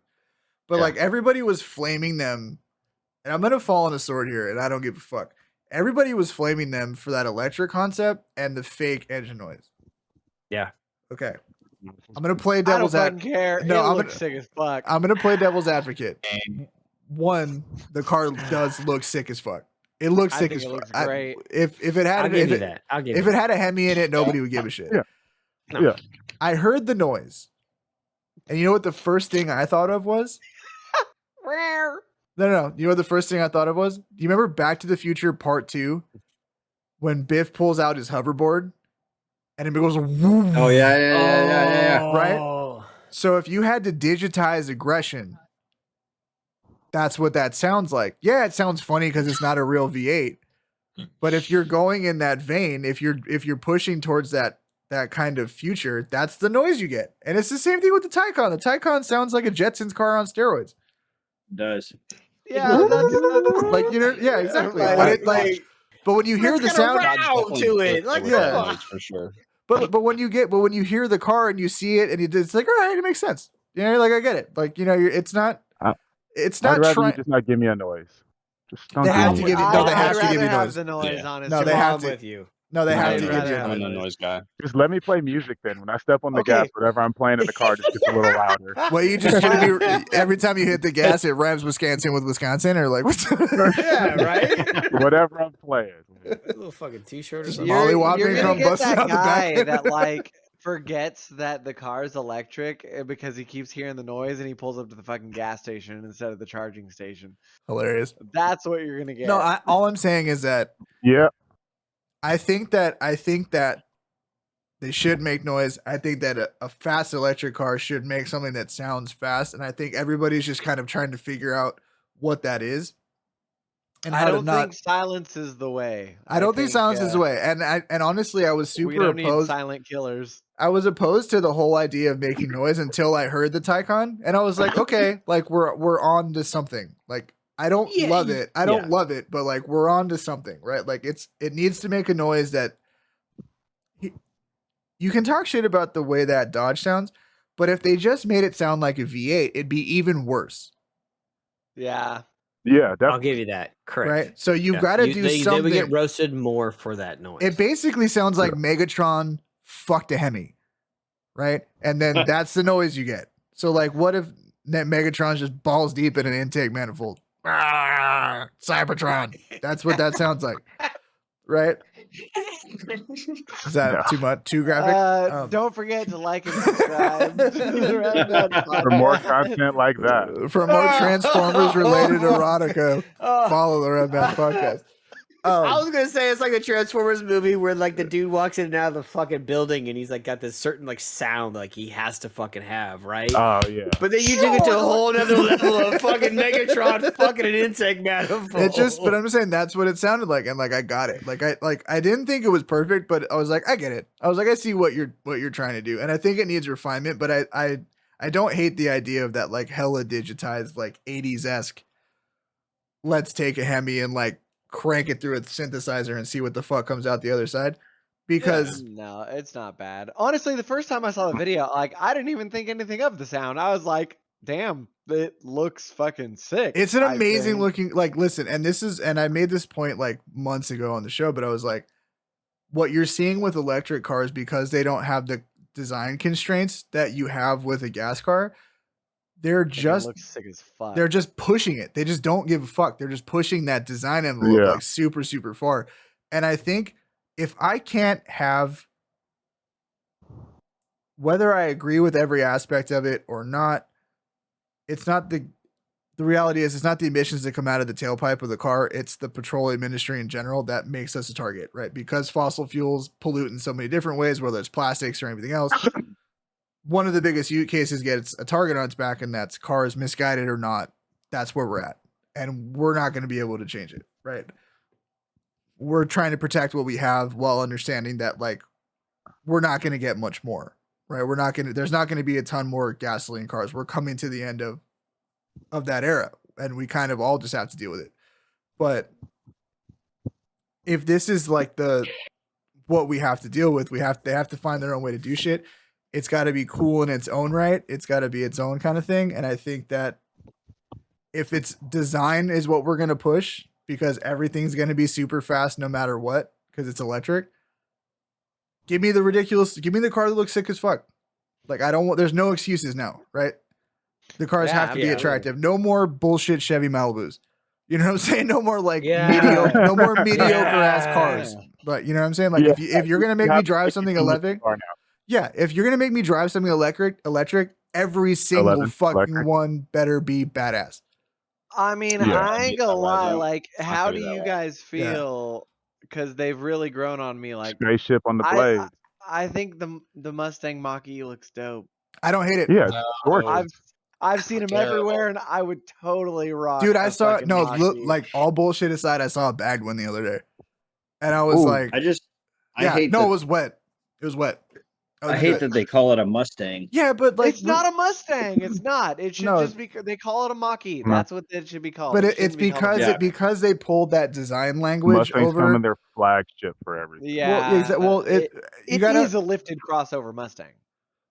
There's some really fucking smart design choices on that car, though. Like, the taillights look sick as fuck. There's that, but if you look at the roof line, you have like the A-pillar arch that goes down the side, and it goes like this, and then the roof actually goes like this, right? So like this, you have this like weird section. Well, they painted that whole part of the roof black, so that from the side, you can almost just mistake it for a really aggressive coupe shape, but it has the flat back like a crossover, so you have a liftgate tailback and like a lot of space.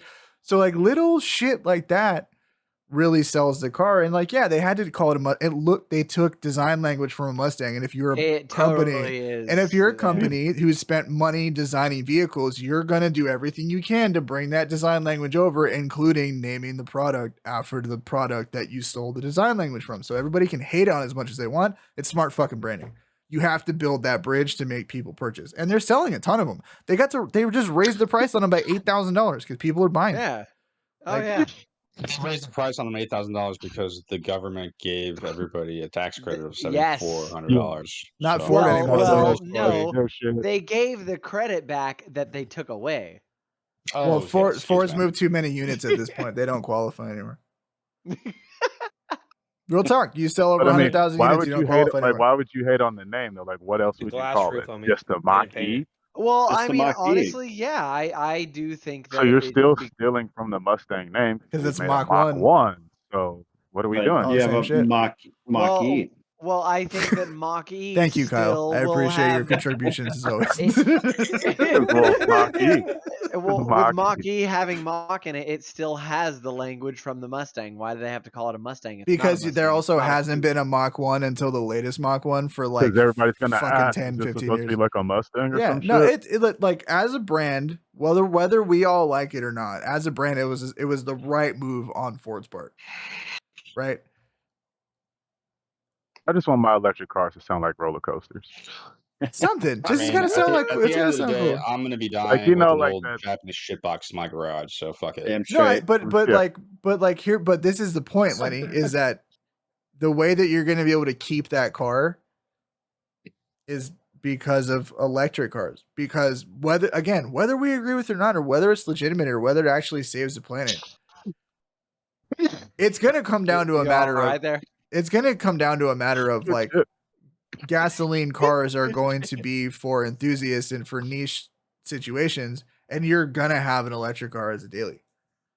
That's just going to like be the way it is. So you're going to need those cars to protect the cars that we love. And my point is that if we're all eventually going to be forced into that situation, they better be fucking cool.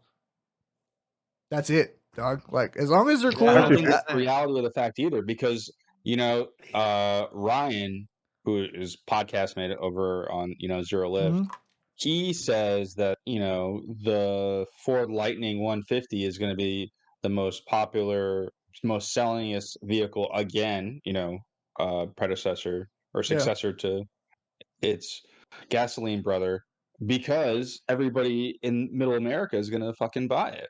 And He's so probably right. they're not going to make an exciting looking Ford F-150 electric car. It's going to look exactly like the F-150 looks now. But in that market, with a little bit different grill because they can. But in that market, that's all you need. And this is the thing. In the F-150 market, you don't need it to be exciting. You need it to be an F-150. Yeah. That's it. Well, The problem is that market, like what you're talking about, people aren't going to have a choice because Ford and GM have already committed to it. Dodge is going to commit to it at some point. Like they're not going to have a choice other than to buy an electric truck. Right. So the brand's best move that they can make, Ford, Chevy, and Dodge, is make the electric truck as much like the gas truck as they can. Keep it because those people don't like change. Nope. But for guys like us that like cars that are exciting, if you're gonna make me drive something electric, it's got to look cool. And if I'm being completely honest, the people who get it the most, it's fucking Kia and Hyundai, dog. They get it. Yeah. Because their electric cars, they do not give nice cars out right now. And they don't give a fuck. Have you seen the EV6? That car never gets made 5 years ago. Hey, we're gonna make a crossover, but it looks like a space shuttle. Get the fuck out of here, dog. Go make me a neighborhood. Yeah, go make me a 3-box sedan that nobody gives a fuck about and get the fuck out of here. Right now, it's like, oh, hey, we made this cool thing. Hey, guess what? Next year we're coming out with one that drifts. You know what I'm saying? Korean manufacturer market is doing some very interesting things. I will have to admit that it's pretty amazing. I would say Korea now is what Japan was in the 90s. There's just enthusiast product after enthusiast product after enthusiast product, whether it be gasoline powered, whether it be electric.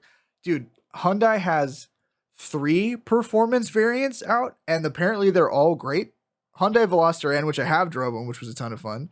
Kona N, which is supposedly sick. Elantra N, which is supposedly sick. Right? 3 turbocharged front-wheel drive cars. 2 of them with manuals. 3 of them with fucking DSGs that are fucking snappy as shit. Right? All $35,000. Go find another brand that's doing the same shit right now. Can't do it. Yeah. Honda has an SI and a Type R. Subaru has a WRX only now, period. Right? And then the BRZ, which is a great car, but, it's a joint production. And then you look at Kia and Hyundai's electric products, and they're like really pushing. Dude, look at Genesis. Look at those fucking high-end cars. They're super inexpensive. They look ridiculous. Like, you can be fucking Batman for $70,000, right? Like, it's fucking crazy. I think, and then that N84 concept DeLorean race car thing that they made. Yeah. They get it. They get it. Look at the Ioniq 5 with the cool, like, cyberpunk taillights and headlights. Like, they get it, right? That's so weird, because it's like, what changed? Because back in the day, like, nobody gave a fuck about a Honda. Like, if you had to. It was like, man, I've only got like $500. Like, well, guess Shody would date the dude Honda with that accent real quick. Yeah. Shody would date the dude riding the bus before she'd date the dude with the Hyundai. Real talk. Yeah. Take a Geo Metro before you get a Hyundai. Real talk. For sure. Real talk. Yeah. Real talk. But no, they just it's been I would say since that the 2nd gen Veloster and the Veloster N came out, they just kind of like have just kept pushing. And I don't know if it was just good luck on their part, kind of, or somebody was like really paying attention to what the market was doing and where electric cars were going, because to have a product like Hyundai's latest electric vehicles kind of come out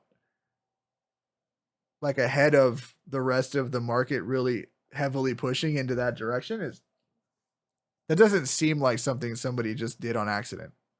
Right. No, definitely not on accident, but it's like who changed in their whole like situation. Like, they became a different, like, Hyundai definitely became like a whole different car company in the, like, what do you call it, the mid 2000s? I would say like late 2010s to early 2020s. Yeah. I think like the first. So yeah, fuck it, that's the mid 2000s for us. Dude, fuck off. That makes me feel so old. It sounds so weird. It does. Yeah. I can't wait to hear what fucking the next 3 generations try to determine our time period. Some fucking stupid bullshit. But no, I mean, because you think of like, you remember like the Kia Optima that like everybody had? Yeah. Right? they were like, you're like, damn, that's a fucking good looking ass car, like for what it was. And then I think like then since then they've just kind of pushed. Hyundai, I think, had the most ground to make up. Hyundais were real ugly and real boring for a long time. Hated them so much. But then they came with that like Genesis, and it was just like, oh, okay, we got something here. That's a great point. Like, yeah, you could get a 3.8 liter V6 6-speed manual 2-door rear wheel drive coupe. Well, they also came with they had that the Genesis model. Nice. Yeah. And then Genesis itself, when they made themselves a company, they came out with the G80, and my friend bought one, and we traded cars for a day because I scratched his wheel. And it was basically finger down when you say that. Don't be so proud about that. It was an accident. But he was calling it a poor man's S4 because it was a 3-liter turbo or like a 3.3 liter turbo, and literally. Oh no, the G70. Yeah. So you can get he paid like half as much as me, and he had like the same horsepower. Yeah, so it was a twin turbo straight six. It's basically like a Kia Stinger. Yeah. Right. So it's like a 3.3 liter twin turbo. You can get them in all-wheel drive. You can get them with a dual clutch. Just to put a pin on the top of this whole like Korean cars are killing it conversation. Did anybody see the DeLorean, like the 500 horse, the deturred DeLorean? Does anybody know about this car? No. Okay, so if you go back in, I'm gonna make a really weird tangential connection here.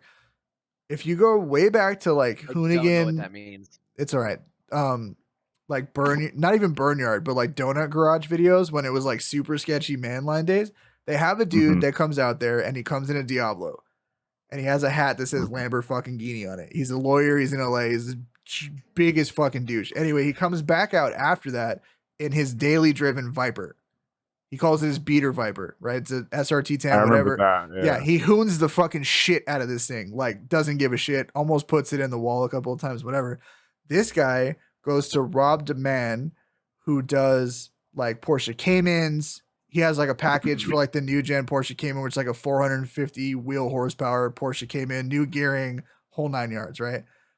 And he goes, I want to deturd a DeLorean and like make it an actual sports car. So he goes through it. DeLoreans are on that weird X chassis with like a fiberglass body thing. It's like a really weird setup for a car. So he did a bunch of like subframe connectors like and all that. Yeah, they're just weird, right? So a bunch of subframe connectors, custom suspension, Ferrari 308 front brakes, runs the rear factory DeLorean wheels at all four corners, and it makes 500 some wheel horsepower. But it's this Kia Stinger GT engine. They removed direct injection and put port fuel injection back on it. He made a custom intake manifold, and the thing like pops and squeals and fucking all this other crazy shit. And then it was a Porsche G50 transmission that like tied everything together. Right. That's insane. And like, now if you've ever driven a DeLorean, which I've only gotten to drive one once, they're giant pieces of shit. Like they're not performance cars. Of course it is. Yeah. They're not performance cars in any way, shape, or form. And are everybody's most or least favorite YouTuber. I watched this Matt Farah drove this fucking thing in Temecula, and and the main reason why I watched him drive it, because there was a bunch of videos about this car, but he owned a stock DeLorean like a few years ago. So he like had the counterpoint to like really give. And he's like, this car's fucking crazy. Like, it's not perfect. It's not an amazing sports car because it's still a DeLorean. But when you think about the fact that it hooks and it goes and it's fast and it'll actually turn and it stops and all this other shit, he's like, it's fucking wild. So I say all that to say, like, a dude like Rob DeMann, who builds really expensive Porsche Caymans and charges tens of thousands of dollars for performance packages, looks at this application and says, this Kia engine will make this work. And I can make 500 horsepower out of it, and I can do all this other shit. Shows you what those guys are doing in terms of like performance and all that other shit. And I think that we're going to be we're going to be looking to those guys for the next few years, because I feel like they're kind of ramping into performance and a lot of companies are ramping out. in terms of like gasoline performance. Right, they're kind of like doing both at the same time. So, how do you feel about that car, Lenny? Actually, I'm actually really. You don't like it? Why not? Trash. I agree. It's the most. It's mundane. It looks like some regular ass traffic shit. Okay, but here's my next question. Here's my next question. Some regular ass traffic. The spoiler came from eBay. No, but I have a question. I want you to go look at an EG hatch CTR and tell me other than tell me other than fog lights. No, tell me other than fog lights and a rear spoiler, what's different than a standard EG hatch? Nothing. Exactly. And what does a standard EG hatch look like? A fucking commuter car. But I like the previous gen that they just had. I see. I don't like that car. It grew on me. Talk about Megatron face fucking shit. That's the perfect. You can't give me two scenarios. It doesn't work. Right? What's that? It's got to look the part as much as it does the thing, right? No, but I wholeheartedly disagree. I think the cool thing about Honda Type R's forever is that they were almost completely indistinguishable from a standard Integra or a standard Civic, other than a couple of aggressive touches, a lip or a fog light treatment or a spoiler. They're pretty low key. You're referring to the 90s cars, I think, because the 2000s car looked pretty wild comparatively speaking. Oh, yeah, like the EP3 and shit? Yeah, no, that's a whole different. No, I'm talking about OG fucking. Yeah. That's the last 22 years of Honda, though. Yeah, but I don't necessarily. But I don't. But wait up. But like, I don't necessarily like the last 22 years of Honda design. I think that they really lost what the fuck they had going for them in the 2000s. Like they did. Yeah. So they followed that train, and now they are where they are. But like, I think like the last generation Civic Type R, it looks like a Civic Sport with a wing on it. So like, my thing is they took the new Civic Type R, and I feel like the wing looks cheap. Like, and I feel like it doesn't fit with the car. I do agree with the fact that the wing doesn't feel like it fits. I will agree with that. I feel like the wing feels like it's just kind of it looks like tacked it's an awkward placement. Civics to me look like the smallest crossover vehicle there is. Well, they do look like a small crossover. They are. Yeah, and like that's not what because they that's started not as the Civics hatches. I ever. Well, yeah, but that hatch and a crossover should not be the same. Well, I will say this. Like, I've seen a couple of the newest gen Civics in person. I've seen a Civic Si in person, a new one. Blah. They don't look like anything. But that's kind of Honda's thing, dude. That's kind of like their factory thing, is they don't really look like anything. And like, dude, the Japanese like press releases are coming out. They're talking 325 horsepower. That car is gonna fucking scream. You can say whatever you want about how it looks, but Honda has rarely released a bad performance car. But 325 horsepower for something they're gonna ask you $45,000 to $50,000. No, they're not gonna ask you 45. The dealer will. Well, yeah, and that's an America problem. That's not a Honda problem. Well, that's not a Honda problem. That's correct. Ford's gonna fix that. But if Honda wants to sell cars, they will realize that. Like, you can go buy a Supra that sat on the lot because nobody wanted to pay the markup for MSRP. If you I told you the story about how I got my STI for what I got it for, right? The guy took a $7,500 bath on a championship white CTR. Oh yeah. So he had my car for 6 months, put 6,000 miles on it, and then traded it in for a 5,000 over championship white CTR. Because at the time it was the only championship white CTR on the West Coast, and he wanted a championship white one. So yeah, he just took a fucking bath on it. Nice. Yeah, and so I got to buy a $35,000, $41,000 car with 6,000 miles on it because this guy decided he wanted to lose his ass on a fucking CTR, which that's fine, man. Like, I'm cool with that. I don't know, man. The new Civic Type R, like this previous gen is totally growing on me, but the new one, I'm gonna be a regular car. I honestly, I love the new one. I'm a huge fan. I'm a huge fan of that car. You would. Because it's low key, because it's the R33 of fucking Civic Type R's. Do you also like the new Integra? You like that too? No, I don't. No, I don't. Because it just looks like I've looked at it long and hard. I see the correlation. TL? No, I've seen the correlation to like old school DA Integras because that's what they say they were pulling from was the old school like really aggressive long back hatch fucking, but it just doesn't translate well. Flat lights. And like I haven't been the biggest fan of Acura's design language in the last ever. So 15, like 25 years. 30 years basically since the DC4. Yeah, since honestly, real talk, since like the RSX was out, I haven't been a huge fan of RSX was the last Acura I liked, honestly. Like or like the TLX. When they came out with like the A spec TL that had like the rear wheel steering and they were asking like that thing was pretty grand, tight. I was like, well, yeah, but like, wait, are we talking about the new one or the old one? Yeah. Well, like 2017. Like okay, no, not that one. I was talking about the old TLS Type S, like that, the TL Type S. No, that was cool. That was cool. But the new one, the S spec or whatever, the A spec that they're asking all the money for, like you're still an Acura.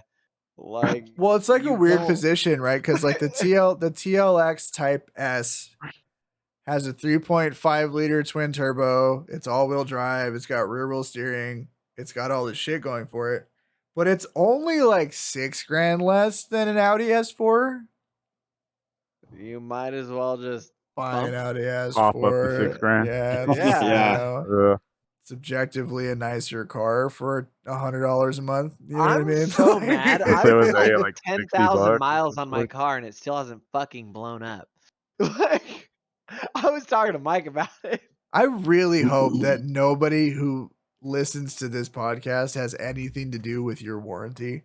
Because like I mean, the guy in the bottom corner right there, his name is Mike. He has a lot to do with my warranty. Oh, yeah. Quick side note, this just proves how actually smart Audi is, though, is I'm in the middle of an engine change in an S5, and my tech runs a data log on the car, right? Just because nobody ran one, but we found out the piston cylinder number 6 is no compression. Cylinder 6 is done. Needs a motor. Certified warranty, all that shit, Timmy. And come to find out. In my motor? It's not your motor. Is it supercharged or turbocharged? Turbocharged. It's your motor. Come to find out. No. When my tech did that data reading, they found out it was tuned. So in the middle of an engine change, they TD1'd it, which TD1 means you're fucked. They just voided all of the warranty on your car. Any extended warranty is canceled. We know it's tuned. We know you modified it. Fuck you. And literally, I have a brand new $25,000 engine sitting on a stand with this guy's engine and transmission ready to go back in the car. And the only reason we caught this is because my warranty admin is getting ready to leave like the facility, like he's done working for us.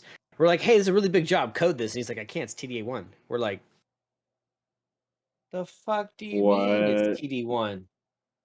Jesus. So literally, I had to stop the tech. Call the customer and go, yeah, you fucked up. You didn't tell me it was tuned. And Audi now we're all knows. Fucked. Yeah. Audi now knows. So you need to come up with $30,000. Or come pick your piece of shit up. Or I have to put your old engine back on the fucking transmission and put it back in the car, and I have to eat all of that bullshit. You have to eat it? Oh, because legally, I did not quote you for that job. Yep. Yep. Because it's warranty. Yep. That's rough. So somebody's getting fucked, and it's probably Mike. I don't know. So I had a conversation. Do you think this dude has 30 large to just? He's in the business. Not. Okay. It sounds like he's got more than at least half. And I'm trying to get him signed up for our financing at work. Yeah, what, Sunbit? Yeah. I could just rape you. 33.5% interest. Hey man, if you can't afford that shit. I mean, here's my real question. How long of a job is that? What, like 18 hours? Oh, no, but in like car being in the shop time, not in like working all the time. 2 months? Okay. No. I've only had the car for 3 weeks. I forgot shit moves in and out of your shop real quick. A week of it basically sitting waiting for the customer to make a decision. Hey, how long has my RO been opened? We're gonna call Nilo about that shit. That's right. My question is like, would you guys, if this dude drops 15 G's, do you start the work? Dude, I would say hell yeah. Yeah. The problem is half the work's already done. So then the answer is yes. Well, then yeah. I mean, you might as well finish the work if he's just gonna say pay less, for half dog. of it. Yeah. If you're already halfway, if you're balls deep and he's like, hey, I'll meet you halfway down the shaft, you'll probably just finish it. Yeah, absolutely. No, I mean, we're pretty much already doing the job now at cost. Like, there's no gross in it. There's no profitability. There's nothing. And the only advantage or selling point that I had was hours and a survey. No. Yeah, no. At this point, Mike's just trying to not take an L. At this point, he's not trying to make money. You're just trying to not take an L. At this point. If he bought a motor and he bought a new ECU, there was a shot that we could go to Audi and they would reinstate all of his warranties that he had. Which, like, he bought like a platinum Audi warranty, like Tim did, for 6 years, up to 140,000. And then he went and tuned the car, and did not detune it before he brought it to me. See, that's the biggest fuck up. Oh, that's the biggest fuck up. It wasn't like a history of tuning. Like, he brought it in tuned. The only reason we caught it again was because my warranty admin was literally quitting, and we're like, "Hey, this is a big job. Code this real quick for me before you leave because we're about to be done with this bitch because the motor's about to go in tomorrow." And he's like, "I can't. It's TD1." And we're like, damn. Well, I've only been stock for the last, the whole time. Well, your car's already been there and we've ran that shit because you're a smarter individual. So now this guy Are we allowed to say pro tip, if you're going to void your warranty, devoid it before you take it back to the fucking dealership? I don't give a shit. I did it when I had my 15. That wasn't your fault. That wasn't your fault. Maybe. I don't fucking know. Did you put 87 in the car? No. Okay. Dude, what was that show from back in the day? The guy was in like New York or something, little fat guy. He used to wear like the colorful suits. And he would do all the celebrities' cars. God, what the hell is that? What? It was like an East Coast version of West Coast Customs. Oh, it was the Unique Auto Works. I remember this. It was like Italian or something. Yes, I remember this. Unique Auto Works. Yeah, yes. So there was an episode where like he did like Busta Rhymes' Lamborghini and somebody else's car. And he kept all their shit from their previous car because they like, when the lease is up, I got to put everything back on and put it back to stock. And they come take the car back. Wow. He's like, detune everything, like wheels, exhaust, everything I put back onto the car. I'm going to play, we got to start wrapping this up, but I'm going to play devil's advocate in that situation. I would never buy a new Lambo. Well, neither did they. Right, exactly. No, but that's my point, is that like modern performance super, they're never gonna hold value like vintage supercars did. Right, like a brand new STO Huracan is never gonna hold value like an F40 did. No, they're honestly like 375 to 400 still. And they'll really never be more than that. Like, you know what I mean? No. Like there's something about analog fast, I'm gonna kill you cars that is just different than modern cars. Oh yeah. And it always will be, and you can't change it, period. Like, don't buy unless it's like a Veyron or like a Koenigsegg, I guess, or like a Huayra. But like any like quote unquote, like, your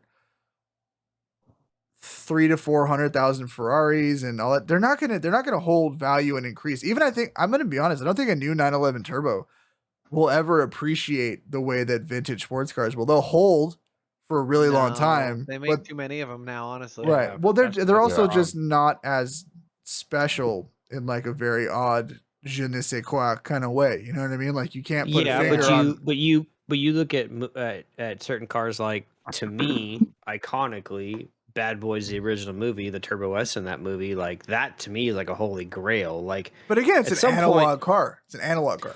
Right, but that's our generation. At some point, our generation above us is going to be electric cars, and they're going to look down on a Turbo S from 2018 and be like, that's a great point. No, I think that kids now look at cars like cell phones. Yeah. right? Throw it in the gutter and go get another. And we looked at them like things to aspire to. Yeah, I bought a piece of shit out of the gutter. I'm gonna build it to something that's fucking great. You spent $55,000 on a shitbox. Yeah. Now, I mean, that may know realistically when you in terms of like obviously GTRs are amazing, but just in terms of like interior, finding a lot of shit, it's still a Japanese shitbox. Japanese build a car a certain way, and they're amazing in a ton of different ways, and they're all right in a couple other ways. You know what I mean? But yeah, I think I got 17 yen glued to my fucking brake pedal. By the way, that story made me laugh so hard. Good. That was so good. Mainly because Lenny is such a snob in so many ways, but he's not above like, listen, the only solution is to literally throw money at it. But not American dollars, because you know they don't measure up quite the right way. You gotta throw it only likes Japanese dollars. He was like, "Yeah, no, I'll bring it to you. Like, we're gonna glue some yen to this shit." It only likes money from the motherland. 100%. 100%. But no, I just don't stay on brand. I just think that that shit's never gonna aspire that way or be those long-term pieces. So I think, dude, like I think it actually is probably smarter to lease a Huracan and throw 40 grand to mod it and then another 20 to put it back than it is to like buy a Huracan at all. Correct. I'm gonna buy a Huracan in like 15 years. It's gonna be dirt cheap, and I'm gonna slam that bitch. Fucking I will 1000% support you then, sir. Lenny, what's the dude? I can't remember his name. Guy in Japan builds Diablos, rolls with the homies, Bozuzuko style. Liberty Walk. No. The guy we're talking like lights and chrome cheetah print Lamborghini. We played the video on the show. He was there. Moriyashi-san. Thank you. That guy. Just like that. Jay, you've seen the video. We literally were smoking a blunt in my room when we watched it the first time.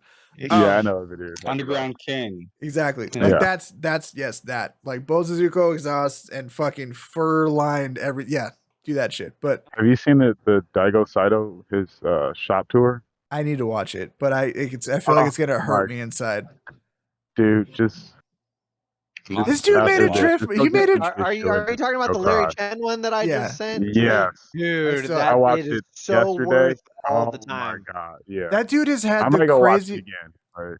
Okay, so this is gonna bring the episode full circle here, and I hate to be the guy to take it. Let's do it. No, do it. Take me home, Daddy. Do we think Larry Chan's R32? I mean, besides the name, just the condition of the. It's not 85 grand. No. Is it 85 grand? No, or the car. Spend 77 grand on that 97. S3 literally every day, R33. every possible day of the week Mike, without you hesitation. should call them tomorrow. I already sent them an email. No, I think Larry Chan's Chan's R32 is $85,000 because it's Larry Chan's R32. Great. And Haggerty is smart enough to know that. Okay, I think. dude, Well, I think it's publicity. I think it's publicity. No, exactly. Haggerty knows that. Like Haggerty knows, like this. If you take this car to an auction and say it's a very clean, low volume in this color R32 with XY mods, and it's owned by Larry Chen, prolific automotive photographer. Yes. Right? $85,000 pulls it all day. If it's just that car, Lenny, correct me, it's probably a $65,000 car. According to Haggerty, yeah. Bring a Trailer, our favorite site, sold Denzel Washington. This is the third owner's car, but Denzel Washington's brand new 911 Turbo from the 80s, and it got like 300 grand. Mm-hmm. Third owner. It's not Denzel's car anymore, but because Denzel owned it, broken picking pimp is out. You're right. Who was the last one to own it? Denzel. It's his car. Yeah, exactly. The top secret Bill 32 sold at Meacham at Monterey Car Week for 140 grand. Wait, what is this? The white. It was I say not the, but a white R32 top secret built. I think it's like a 1994 car. It sold for 140 grand.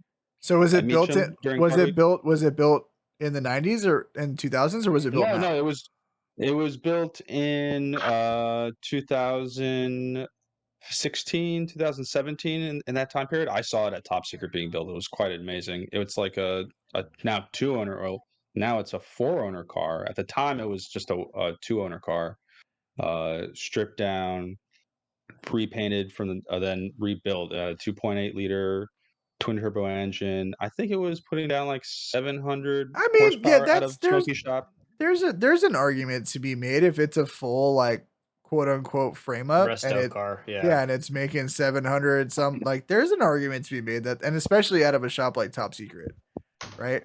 Like I would love to see like what the old Supra would cross the block at. The 200-mile-an-hour Supra, I would love to see what that motherfucker crosses the block at. Because that's a $500,000 car. Yeah. No, I think it's probably more. I agree with you. When you consider the fact that bone stock clean Supras are pulling $200,000 now, yep, which is ridiculous.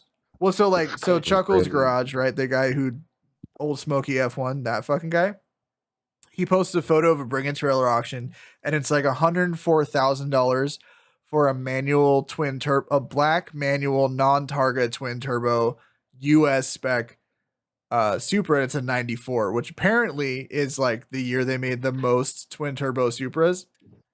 And he goes, "That's what I was about to bring up to you." Yeah, the he's one like, that's on there right now. Yeah, he's like, he's like, hey, let's just throw 6 figures at like literally the most populous Japanese shitbox that we had that year. He's like, I wonder what my 1 of 99 Quicksilver would sell for. So he could probably pill 300,000, especially. What do you think that 94 hardtop Supra is at right now? Probably 150, 160, something stupid like that. Too high. All right, 115, 120. 111. Even still, that's too much. 2 days left. That's too fucking much. much. It is too much. That's fucking way too much. Too much. That car that's not $100,000 car. It's fucking Toyota knew that when they sold it. That's why it was $30,000. we can sit here and say it's all too much, but here's the reality, and this is what we saw. No, this is what we saw this in early 2000s, where you had guys grow up with the Chevelles and the GTOs and all of that stuff, right? And these guys were buying resto mod GTOs for $110,000 back in 2000, 2001, all that stuff. But that's what they grew up with, right? Yeah. I've said this before. We grew up differently. We grew up with GTRs and Supras and Evos and all that shit, right? The S15s. So I would almost agree with you. But here's the thing. Those guys were paying 6 figures trying to take all of the shit out of the car that made it bad, right? Let's deter this car. These guys are paying like 6 figures for a bone fucking stock. That's true. Toyota Supra. No, but there's guys that do that too. There's guys that buy look at the Top Rank has right now. They've got low mileage cars that are completely right, but those are like stock. V-Spec 2s and like rare low quantity vehicles.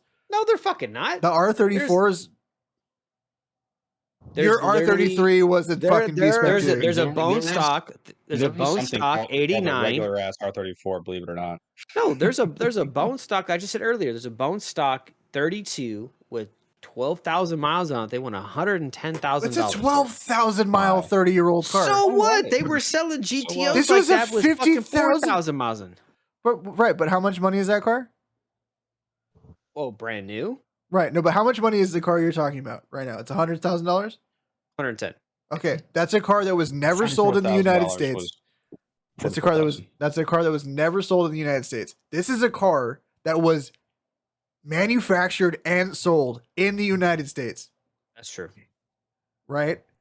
There's more of that 94 Supra than there in the US, as far as I know, than there were R32s, period. So you're talking about a car that was built here, sold here, and we're going to pay 6 figures for it versus an R32, which we never got. So it automatically is going to pull a premium. That's not like, you know what I'm saying? Like, that's not a fair comparison. Wow. You make such good points. I'm a relatively intelligent dude sometimes. To a point. Sometimes. To a point. To a point. That's fair. To a point. I'm the smartest dumb motherfucker you know. Subscribe. So, like and subscribe. But I'm just saying, it's like that. There's Supras are fucking out of control, dude. Even I don't give a fuck. Integra Type R's are out of control. JZX 100s are out of control. Oh yeah. An Integra Type, dude. An Integra Type Type R R's for sale. Type R are on Type R on top rank for freaking $40,000. That's not a $40,000 car. I don't give a fuck. No, absolutely not. Because I can go buy a $3,000 DC4 and build a faster car for half the money.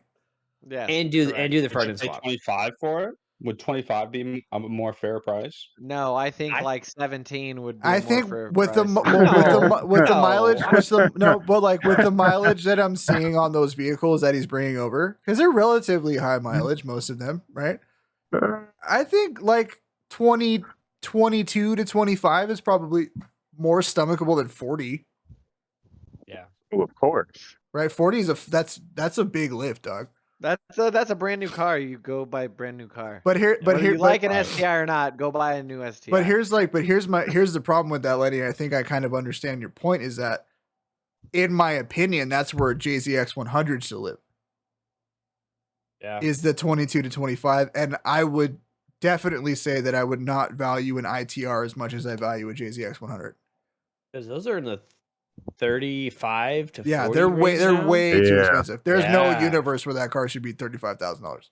No, because most of them are manual swap, right? Because a lot of them did not come manual. They're not a ton of them. Yeah, which is fine. I don't really have an issue with that. The chassis was set up for it. Doesn't fuck up the balance. You need a couple of trim pieces, whatever. That's whatever. That's not the problem.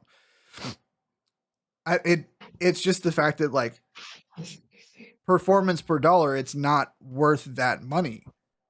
Yes. Is it fucking cool? Yeah, it's a right-hand drive, straight six turbo manual fucking Forder. Yeah, it's sick as shit, right? It's rear-wheel drive. It's got all the cool shit. Cool. But it's like, dog, I can go buy an old BMW that checks all of those boxes for $15,000.